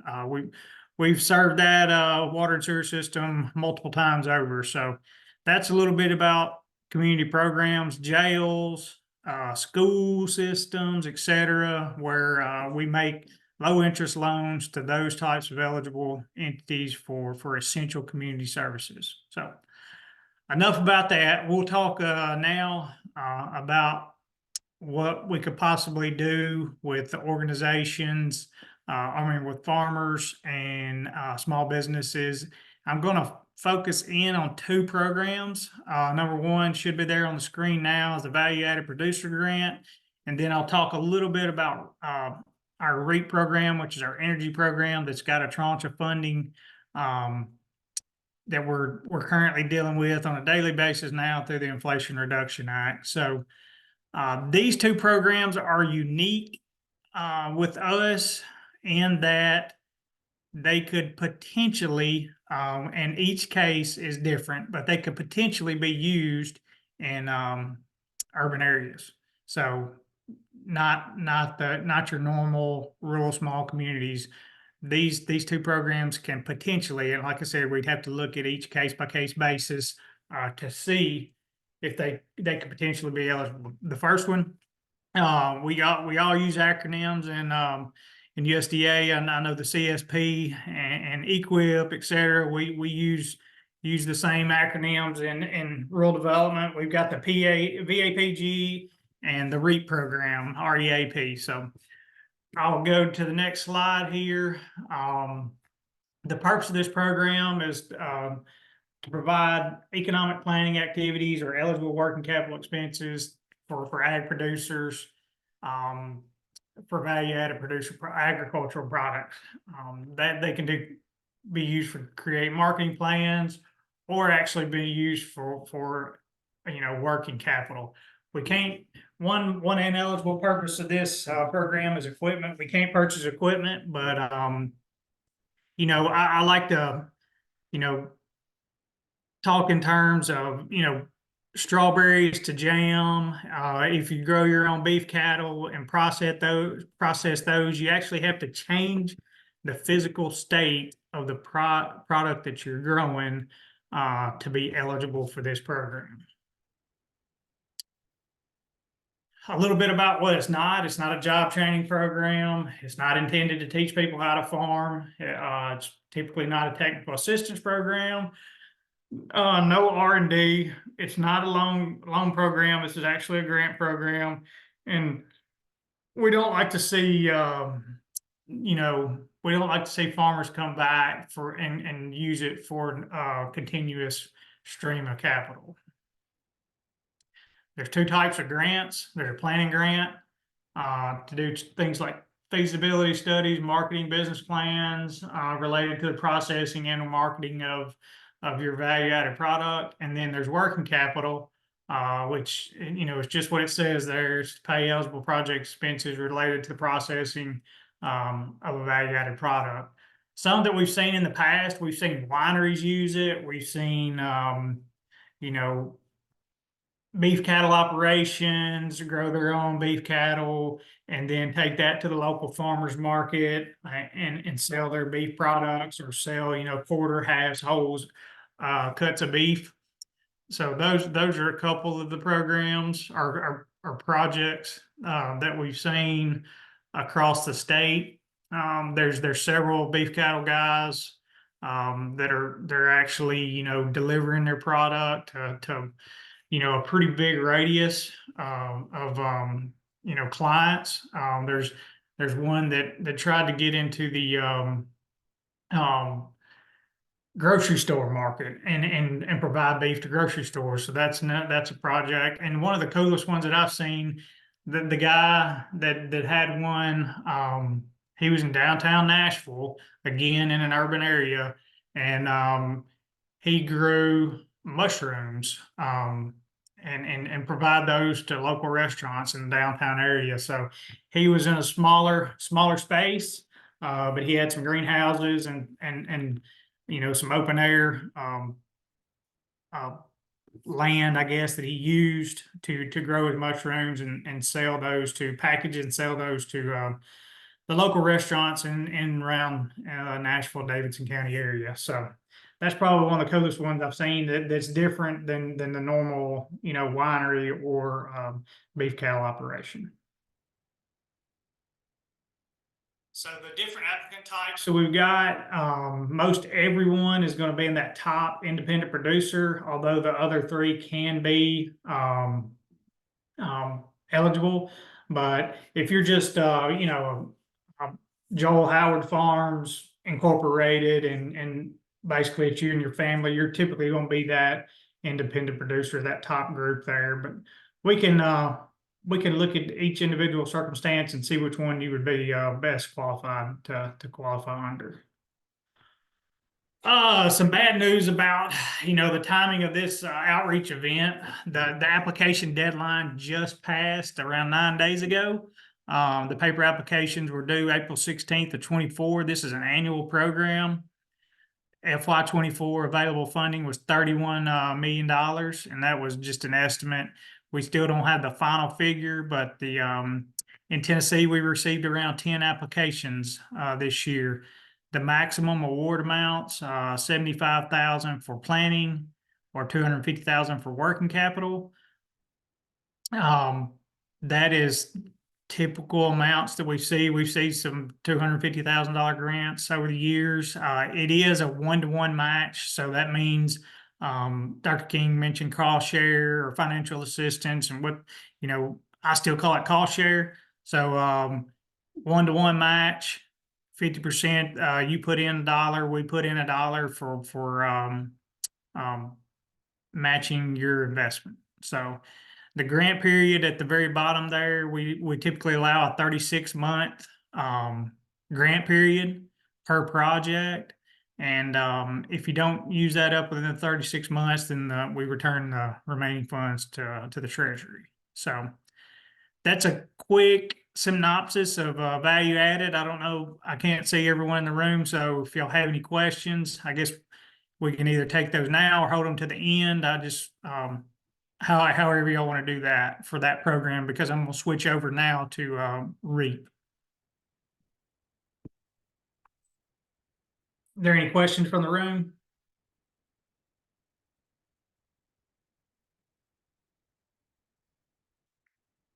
Hearing none, I'll dive right into REAP, our REAP program, Rural Energy for America. This is a program, like I said, it had got through the Inflation Reduction Act, and the current administration got a huge amount of funding that is available from started in June of 23, available through 2027, and you have to have the funds spent, by 2031. So I'll go into a little overview of this program. It can be, in certain instances, it can be used in an urban area. Again, we would have to look at each circumstance individually and let you know, if it may or may not qualify. So a little overview on what the eligibility requirements, the applicants that are eligible under this program are either a rural small business or an ag producer. And I don't say rural ag producer because it could, like I said, it could in certain circumstances be used in what I would consider an ineligible area for most of our program. There's two assistance types. We do mainly this program is used for solar and small solar systems across the state, but that's a large percentage of our projects. But there is an energy efficiency component down there in that bullet point from a couple from the top there. That's if you're a chicken house farmer and you need to make chicken house improvements, poultry house improvements, such as lighting, new fans, new insulation, anything that will lower your energy cost and make your operation more profitable. The second bullet point from the top there is a guaranteed loan component up to $25 million. We don't see a lot of those in Tennessee, given that we're a TVA state and the incentives for these big solar projects is not what it would be in an area with lots of private power. So we don't see a ton of guaranteed loans in Tennessee. We mainly see the grants there, third from the top. So the program purpose, I've kind of hit on that a little bit, but we do renewable energy system installations and energy efficiency improvements for ag producers and rural small businesses. This next slide is what we've done in Tennessee. And the numbers are kind of quirky there, but it shows you what we've done 2016 versus 2017 and on up to 22 versus 23. This year, in 24, we anticipate doing around 12 to 14, maybe even $15 million this year. So that number will go way off of this chart for 2024. And this is as a direct result of that IRA funding that I talked about a little bit earlier. Number of applications. You can see the highest number is 43. Lowest number was in 22. We only had 18. But this year, we're probably going to be somewhere in the neighborhood of 70 to 80 is what we'll finish up for FY24. Again, I've mentioned this on a couple of different occasions, but ag producers, to be qualified as an ag producer, you must have 51% or more of your annual gross income come from ag production. So if you're in an urban area and the only way you're going to qualify for the program, be it as an ag producer, 51% of your income must come from some type of ag production. The rural small business definition is defined by our partner agency, the Small Business Administration, and they've got some small business guidelines. I don't really see them as small business, or their guidelines are really, I guess, liberal as far as say like number of employees, or it's based on either number of employees or gross revenue. And some of the NAICS codes can be as many as 1,000 employees. So I don't really see that as a small business, but that's what SBA defines that as, and we go by their definition. So again, it's 50,000 or less for the rural area or non-metro community population definition. So the grant funds, I've seen these. I've been with the agency a little over, right at 20 years, I guess, this June. I've been in my current position around 3 years. this program was implemented by a farm bill funding years ago. And I've seen it go from 25%. And then when the IRA funding came along, it's gone up to 50%. So the value added producer grant and the REAP grant are 1-to-1 cost share. When this IRA funding goes away, there's really not been any guidance as far as if it were going to go back to 25% like it originally started, or be increased to 50%. We really don't know that at this moment in time. But the application deadlines, we moved from a semi-annual application deadline to a quarterly deadline. That goes, the most recent one we just passed was March 31st. So renewable energy systems, the minimum grant request you can see there is 2,500. The maximum grant is 1 million. Energy efficiency improvements is 1,500 and 500,000 respectively. So,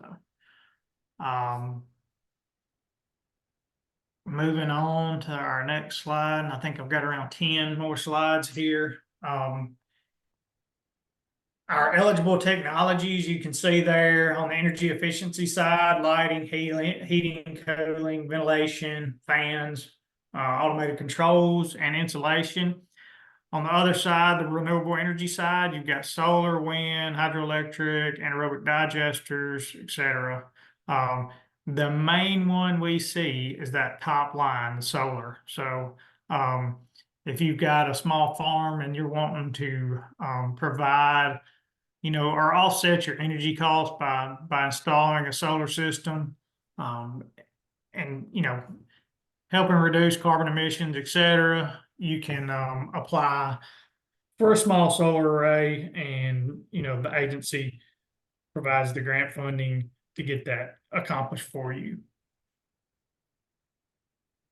A little bit about eligible versus ineligible project cost. We can't do residential energy projects. We can't do farm tillage equipment. We can't do used solar panels, and we can't purchase any vehicles. Anything prior to a complete application and or environmental review is ineligible, no lines of credit, no lease payments, etc. What we can do, we can purchase all the equipment that's related to the installation of whatever your project is. Anything after a complete application date. We can do lighting retrofits, even help with paying to get your system or your project designed, any kind of license fees, and only on the guaranteed loan could we look at working capital or land acquisition. So that's a rarity, especially in Tennessee. So that last bullet point, we would have to get involved in the conversation very early to talk that last one there.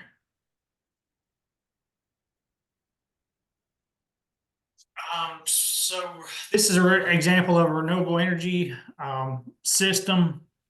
It was this is a veterinary hospital, and I'm not sure exactly why we only did a $20,000 project for this one. That was probably when we were only doing 25%.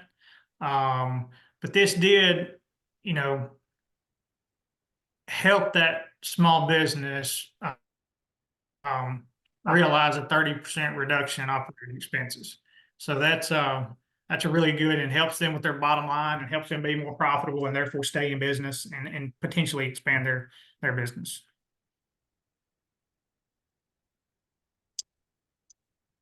This here, well, excuse me, I swapped slides on you.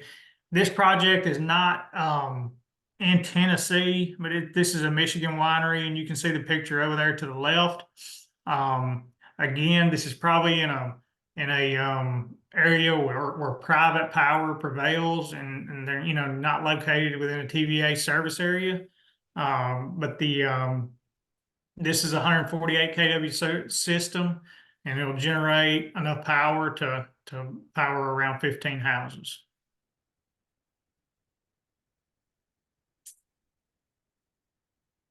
Another anaerobic digester. I've only been a part of one of these in my time as program director. There's been a couple installed in the state, but these are big at dairies. And the particular one I'm talking about was Williams Sausage up in Union City, Tennessee. They installed an anaerobic digester to help with their waste when they were processing pigs and sausage and other pork products. So that was their grant was around 150,000, I believe, and they used the REAP program and self-funded the other part. But this particular project in general, is a $4 million project, $100,000 REAP grant, and 2.65 million REAP guarantee. And this anaerobic digester, produces enough power to power 700 houses per year.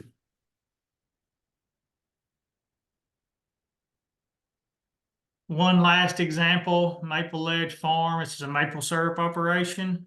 43,000 total cost, shared with the agency and applicant funds, and enough savings to power around 4 homes per year. So, how to apply? If you feel like the value added producer grant or the Rural Energy for America program may be something you're interested in, our energy coordinator and our VAPG coordinator for the state is Chuck Morris, and he's located in Knoxville, but works pretty much the whole state. Right now, you can submit the applications any time of the year, and they compete based on score throughout the year. So I can provide my PowerPoint. The rural locator tool, the location eligibility is in the PowerPoint here. That bottom line that tells you if you're eligible. But in most instances, if it's a VAPG, just contact us and we can walk you through trying to get determined eligible if you're in an urban area. The last slide I've got is basically our contacts for the state. We're split up basically by development districts and planning districts. I think that's what they're called in Arkansas. They're called development districts here. The development district for Shelby County is Mid-South Development District, and they cover DeSoto County, Mississippi, West Memphis, Arkansas, Shelby, Tipton, Lauderdale, and Fayette counties. So and the others are listed across the state here, but your local contact for these two programs would be Mr. Roe Hughes out of Jackson. He works both Jackson and Union City offices.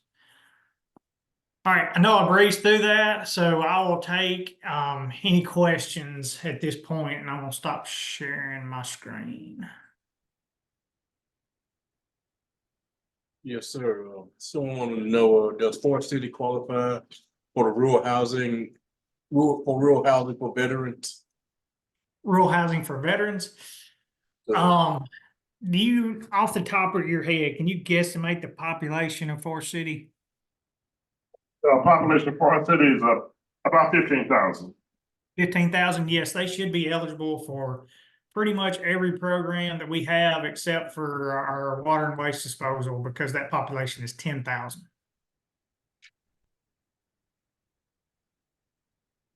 But yes, sir, it should be, and I'm pretty sure there's an area office in Forest City for USDA Rural Development.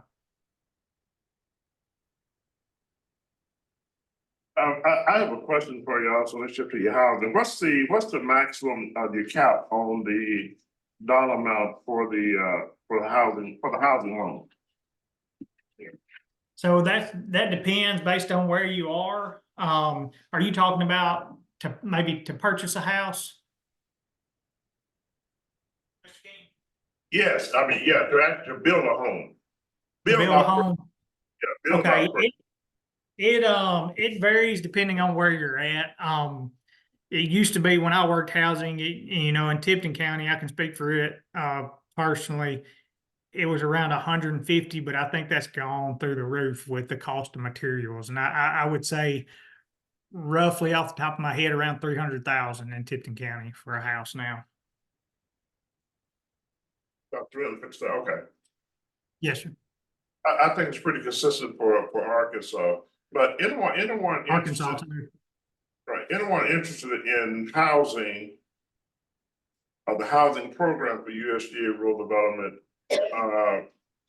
they have the USDA Farm Service Center there in Forest City. I don't know the exact address. You can go by the office there to get an application.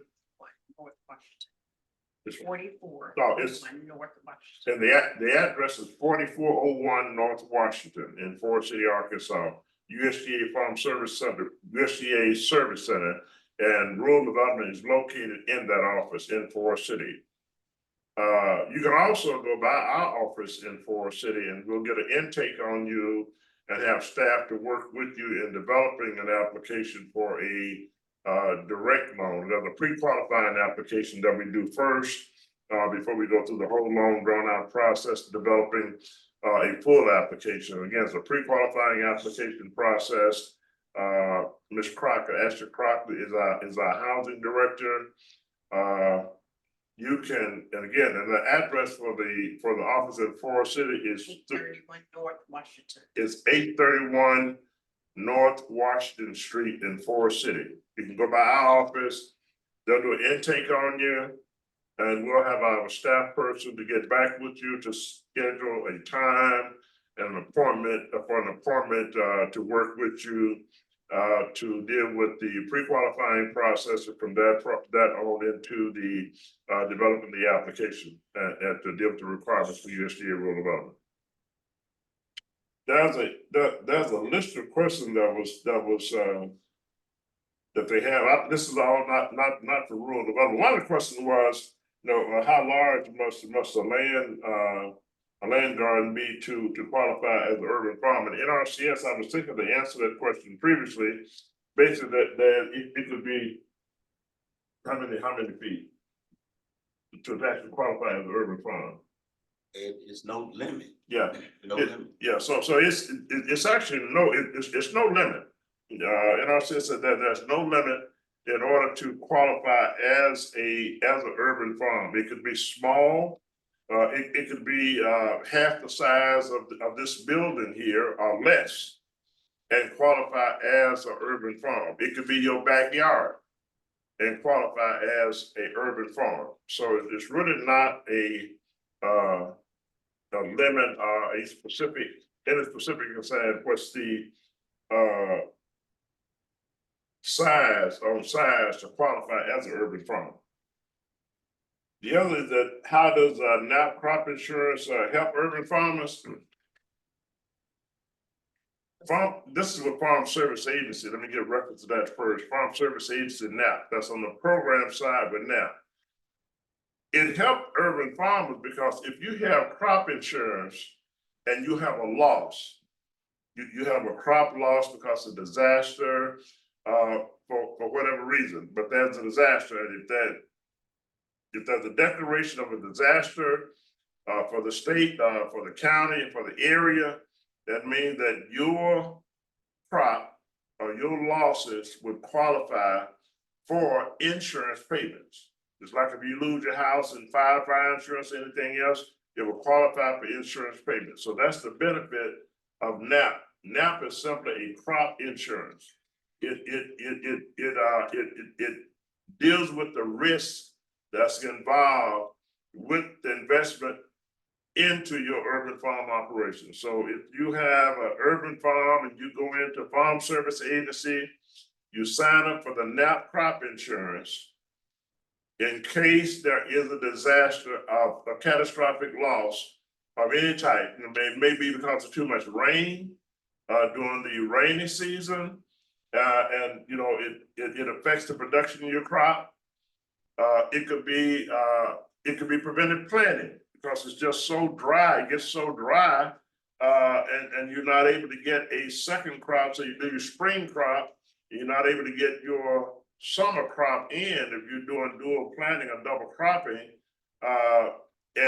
during the season and signing up for that double cropping period. So it reduces the risk that's involved with the money and the funding that you invest into a farming operation, or particularly into with the urban farm and for your vegetable crops, those alternative crop, vegetable crops, fruit crop producer, orchards, pecan groves. Pecans also qualify for that. If you have pecan trees, then you should sign up for the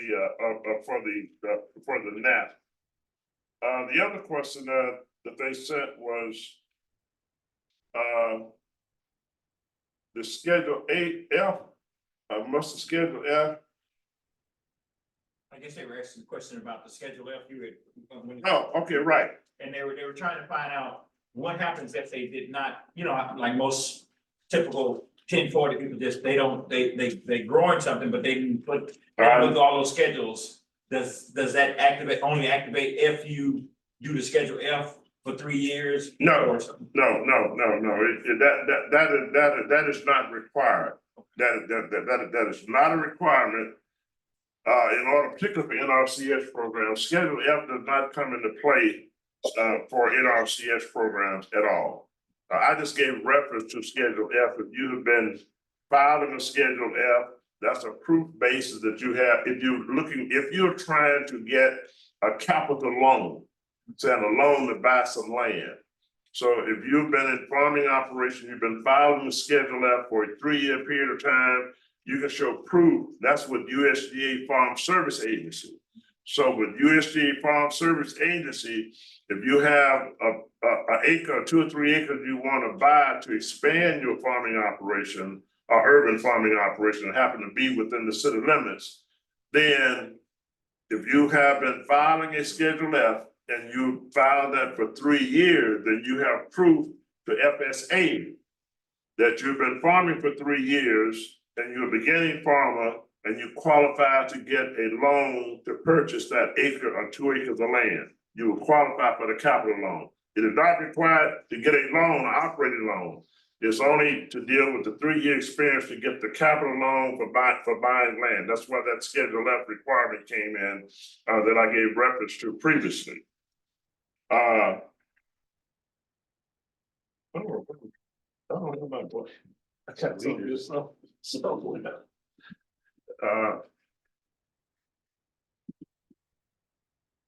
I should have had these on all the time.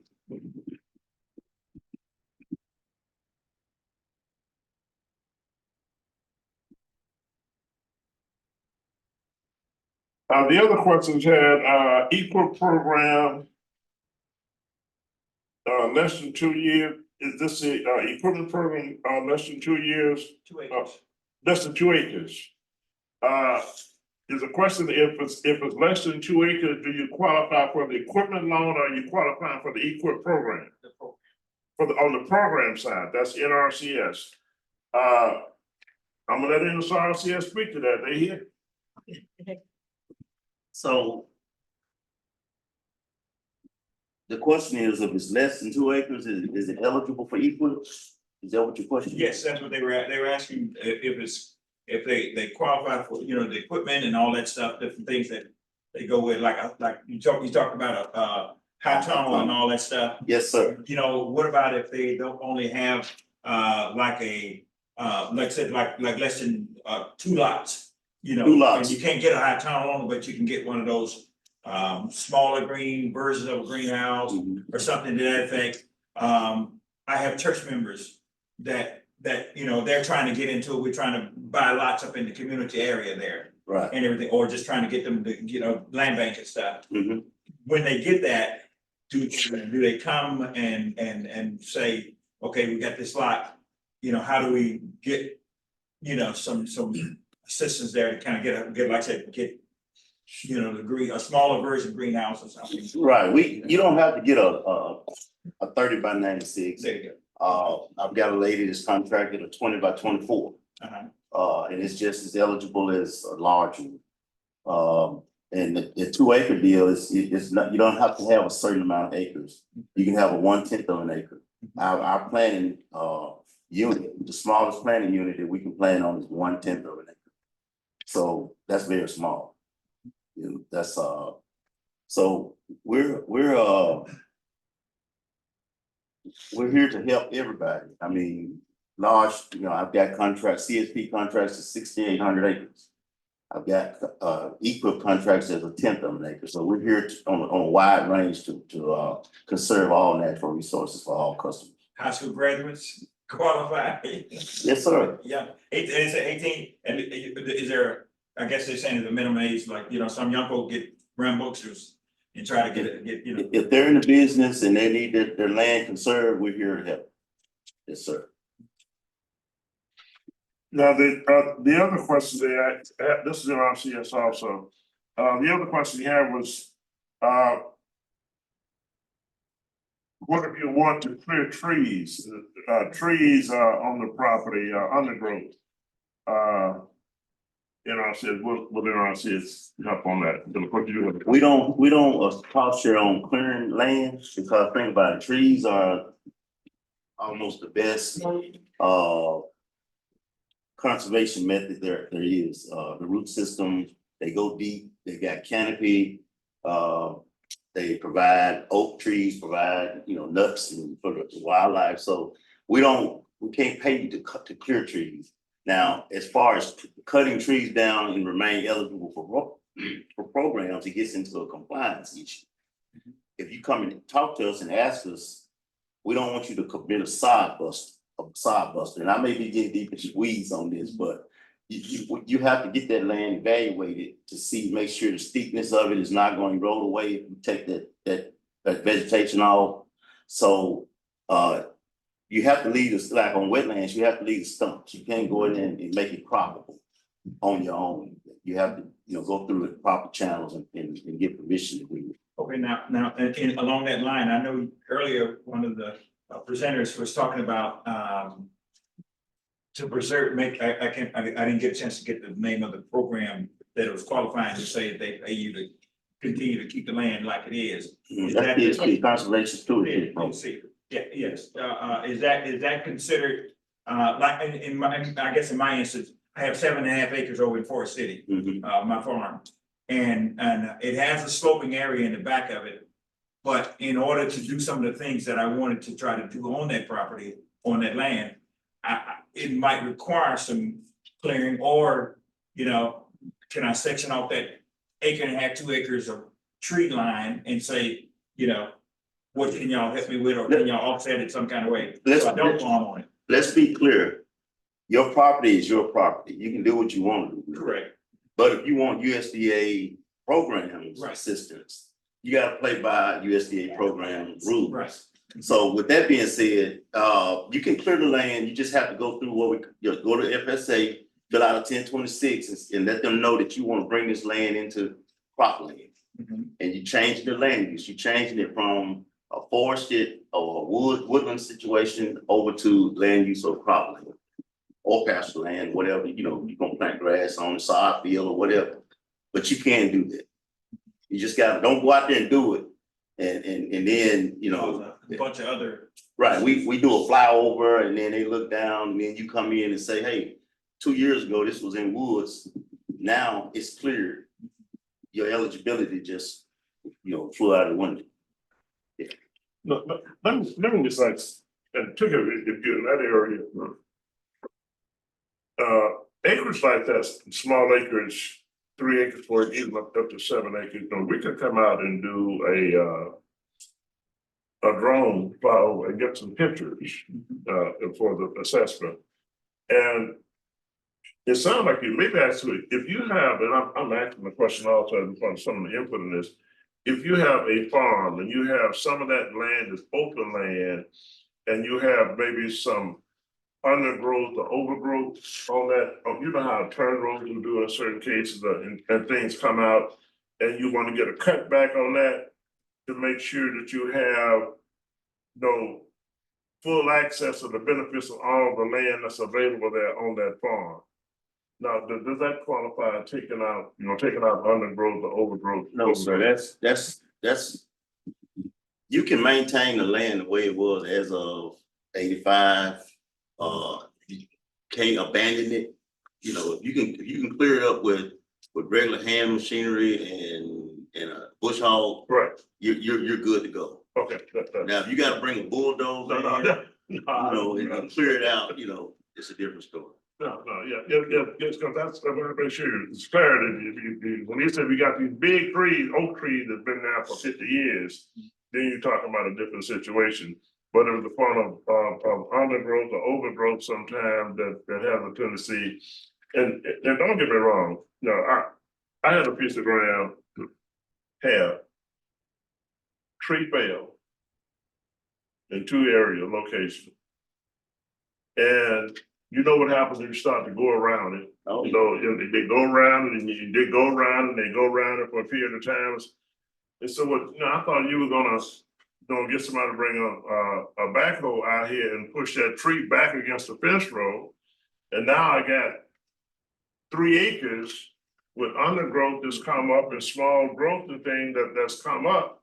And I'm losing 2 acres of what was productive land. Now, in situations like that, then you need to sit down to get an assessment of how, what needs to be done with to pull that back into full production and because I see a lot of situations like that, lot, you know, it starts off with 1 tree and then you got 2 or 3 more trees in another area and you end up having 3 or 4 acres because you just cut around and go further and further out, and you don't have the resource to do that. I thought you did have the resource to do it. And it's because, you know, they didn't know about the program services, hadn't been using the program services in the past. I just didn't get those chainsaws and get out there and, you know, go to work. And it's the one of them. You get a lot of undergrowth and stuff that's out there, small trees, bushes and invasive type of plants growing. Now, let me add, it doesn't have, if it's an acre or less, you can clear it. But I always recommend people to just go to FSA. It's not that you can't do it. Just go to FSA, fill out the 1026, ask for permission, and no problem. Yeah. Oh, yeah, no question. I'm sorry. I'm saying 3. Yeah, it was 3. I'm sorry. I'm sorry. See, I just put my glasses on so I can see the numbers. Does hydroponics farming qualify for the EQIP? It does. Like Adrian said earlier,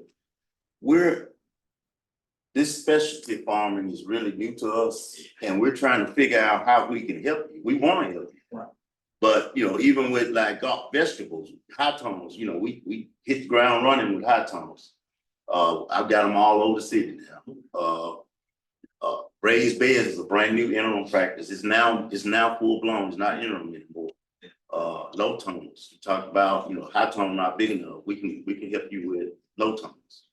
But hydroponics, aeroponics, aquaponics, we're trying to figure out, you know, how we can assist. And that's what it is, my young people now that I deal with in the system, in the school system, and everything, I go in there talking about farming, and they look at me like, you mean digging? They don't want to do that, but now when I introduced them to hydroponics, it blew up, because in 40 days or so, they see the results, and they ready to get back out there and do some more stuff, but you know, I noticed you mentioned about turning over the soil and, you know, bringing in sod and all this stuff. That's something that if they're dealing with that, they gotta mess up their tennis shoes, they're not gonna do that. You know, with hydroponics, they're all excited about it. So I was trying to figure out, how do we partner and bring into that, bring them to the 21st. Well, this is something that's gonna be ongoing. It's gonna be a learning process for us. Sure.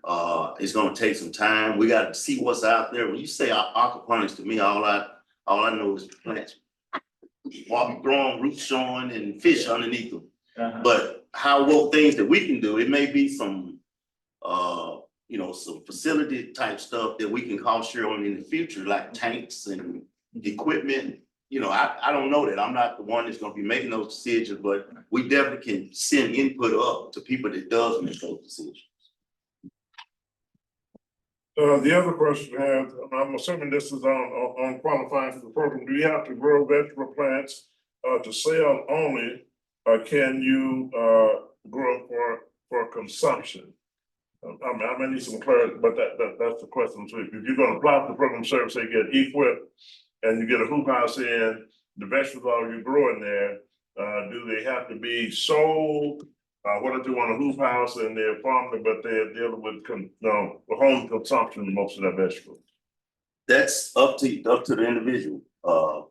It's not our business. We're there to help you conserve that natural resource, and that natural resource is plant health and vigor. And that hoop house is going to extend the growing season of that tomato or of that carrot or greens or whatever, because you can plant earlier and you can harvest later. That's why we're in the business of helping with high tones. Now, whether you take that fruit or vegetable out of that high tone and take it to a market, or whether you take it in your kitchen, cut it up, cook it, that's none of our business. We're here to help you get that extension of the growing season. But now, as far as farm service agents is concerned, if you get an operating loan to raise those vegetables for consumption, as long as that business plan cash flows, you're gonna be producing enough vegetables to pay that loan back, that operating loan back. It don't matter to them either. If you either sell it to yourself, as long as the money is there to pay that operating loan off. That's the main thing. You gotta have a cash flow. So if I'm gonna produce, I'm farming and I'm on this urban farm, and I go in to get, say, $5,000 as an operating loan. I got a hoop house and everything going, and these are the crops I'm gonna be producing. My projected revenue for that is gonna say be $12,000 or $8,000, okay? That's my income against the $5,000 that I borrowed. The point that you've shown that on your business plan. Now, you happen to have a self-market for it, a direct-to-consumer market, and direct-to-consumers, which is be it in-household and you and your neighbors, whichever, as long as that money is on the table to pay that loan off. Shows the ability to pay it, and you pay it based on what that security is. So the security itself, it says just on the crop, and with that security being the crop, when that crop disappears, wherever it go to, as long as the money follows it. Yeah, and it shows you're gonna do it and you do that, and that operating loan is paid off. The other question was, is a checklist for urban farm, new beginning farmers. They just actually, I guess, if somebody wanted to, say, like, in my area, 38106 area, I have about 10 young people that want to get into it, or trying to get into the business of learning how to do this. Is there a 1, 2, 3 checklist that when I come down and say, okay, or I go on your website, can I bring it down and say, okay, first thing I do is got to get a farm number. Second thing I got to get is this. Is there some type of checklist that we don't have to, because I know sometimes even in the system that I work in or used to work in the school, if you didn't have a checklist, you might be going to the board. You might have to go out here somewhere. Why not just have me one list that I can do all? I might have went to fingerprinting, and then I could have went something. I could have did 3 things at fingerprinting, but because I didn't see that on the checklist, I went all the way across town, and I'd come back to the board to do something else. We design a checklist for everything. Yeah, it's not a checklist, but we do have a getting started template. Okay. It tells you what the responsibilities of us, what FSA's responsibilities are. It talks you through getting your farm number, all of the eligibility paperwork, on into 9 steps of conservation planning. It tells you every step by step on the getting started template. It's a book. It's probably, I'm gonna say 8 to 10 pages. But we do also have, I see somebody's taking it up, but we do also. Yes, sir. Okay, we have what is this, 5 steps to assistance. That's one, thing that can help you. And then you also just pick up the phone and call us, and we take one of my business cards, and we can help you there with as well. Because that's what I think, just from my experience of over the years of working with young people and working with communities and trying to get them involved in this process. Right. They get to those brick walls, so to speak, of I tried to call and or did this and that, EINs and all that stuff kind of blow them away when you talk about getting all that. Right. Well, somebody developed this getting started booklet. It is the best thing that I've been working. It's good. It really walks you through the stories. Yeah. Yeah, it's a good, it's a You go to very, the office, you someone go will- one stop, Right. go from one area to the Right, other. exactly. Someone that wanna know, they converted their forestry land, what's the next step? they have converted their forestry land. Yeah. If they have converted their forestry land to open land now for farming, They had said, but if you have forestry land that you have converted to farmland, I'm gonna refer this back to NRCS, and I think he gave the answer a few minutes ago. Hopefully they went by FSA, to get that form, Yeah. done first. Because if you have converted land without getting the approval with USDA and it's not eligible to convert to farmland, then I'm letting you know. Yeah, I'll be glad. I got the answer. You can say it. I think I know what they're Yeah. asking. he said, I guess, he said that he needs to convert it, I guess they haven't converted it. Oh, he needs to convert, okay. Yeah, that goes, you have to go to FSA. It's a very simple process. You just go on there, go to FSA, identify the area that you want to clear. And then they're gonna send it to the ATLC team. They're gonna do a determination on it. They're gonna determine whether it needs to be cropped in compliance with a no-till, or it needs to be minimal till, or if it's bottomland, it doesn't have to have, you can conventional till. Right. But if it's on any kind of slope, steep land, that's the administrative side. Now I'm gonna talk about the technical side. Get something growing on it fast if it's got a hill on it, because if it don't, it's gonna be floating down the Mississippi River. It's gonna be erosion. Erosion. Okay. Yeah, so yeah, from the technical side, get something growing on it, whether it's grass, whether it's crop. Get something to stabilize that soil so the erosion don't take over, and then you just got land that you took trees off and you hate you done it. And then she wanted me to show this getting started booklet. It looks like this. But I was off on the pages, there's more pages than that, but it takes you from beginning to end.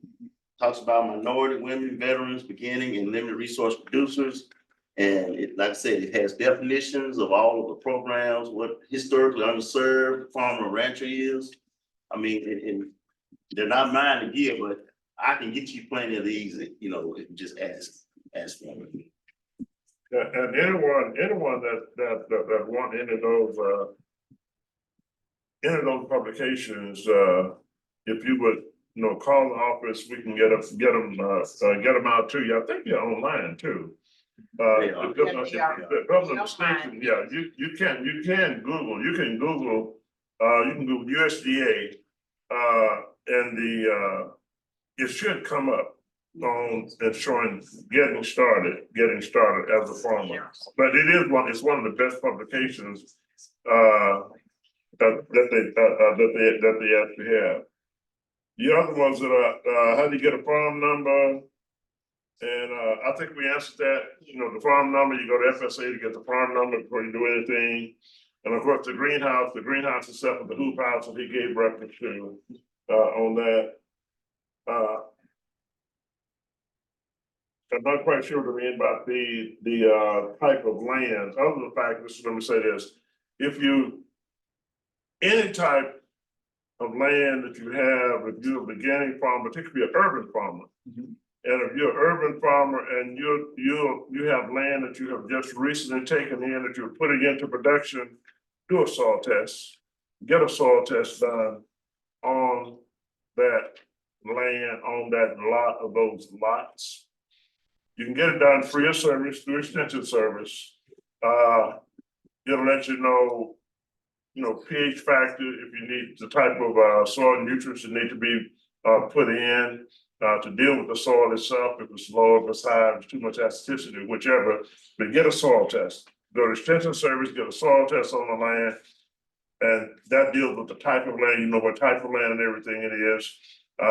When you look at producing certain crops, certain vegetable crops on the farm, of course, they also have pamphlets that will tell you what type soil is most suitable for certain type of crops that you plan to produce, whether it's, clay, silt combination, of that sandy silt, clay soils, whichever, but Extension Service will provide you that. It's free of charge.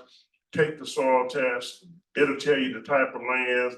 They'll also tell you the type of land that's most suitable for certain type of crops that you plan to produce. Free of charge. That's all I have. All right. Excellent. Okay. We want to thank each and every one of you and just want to, on behalf of Dr. King and staff, we do have refreshments back there. Those who are here, you are welcome. And we just want to thank Fred Walker and Miss Martin for coming and Rural Development. Okay, that's it. Thank you. All right, appreciate it.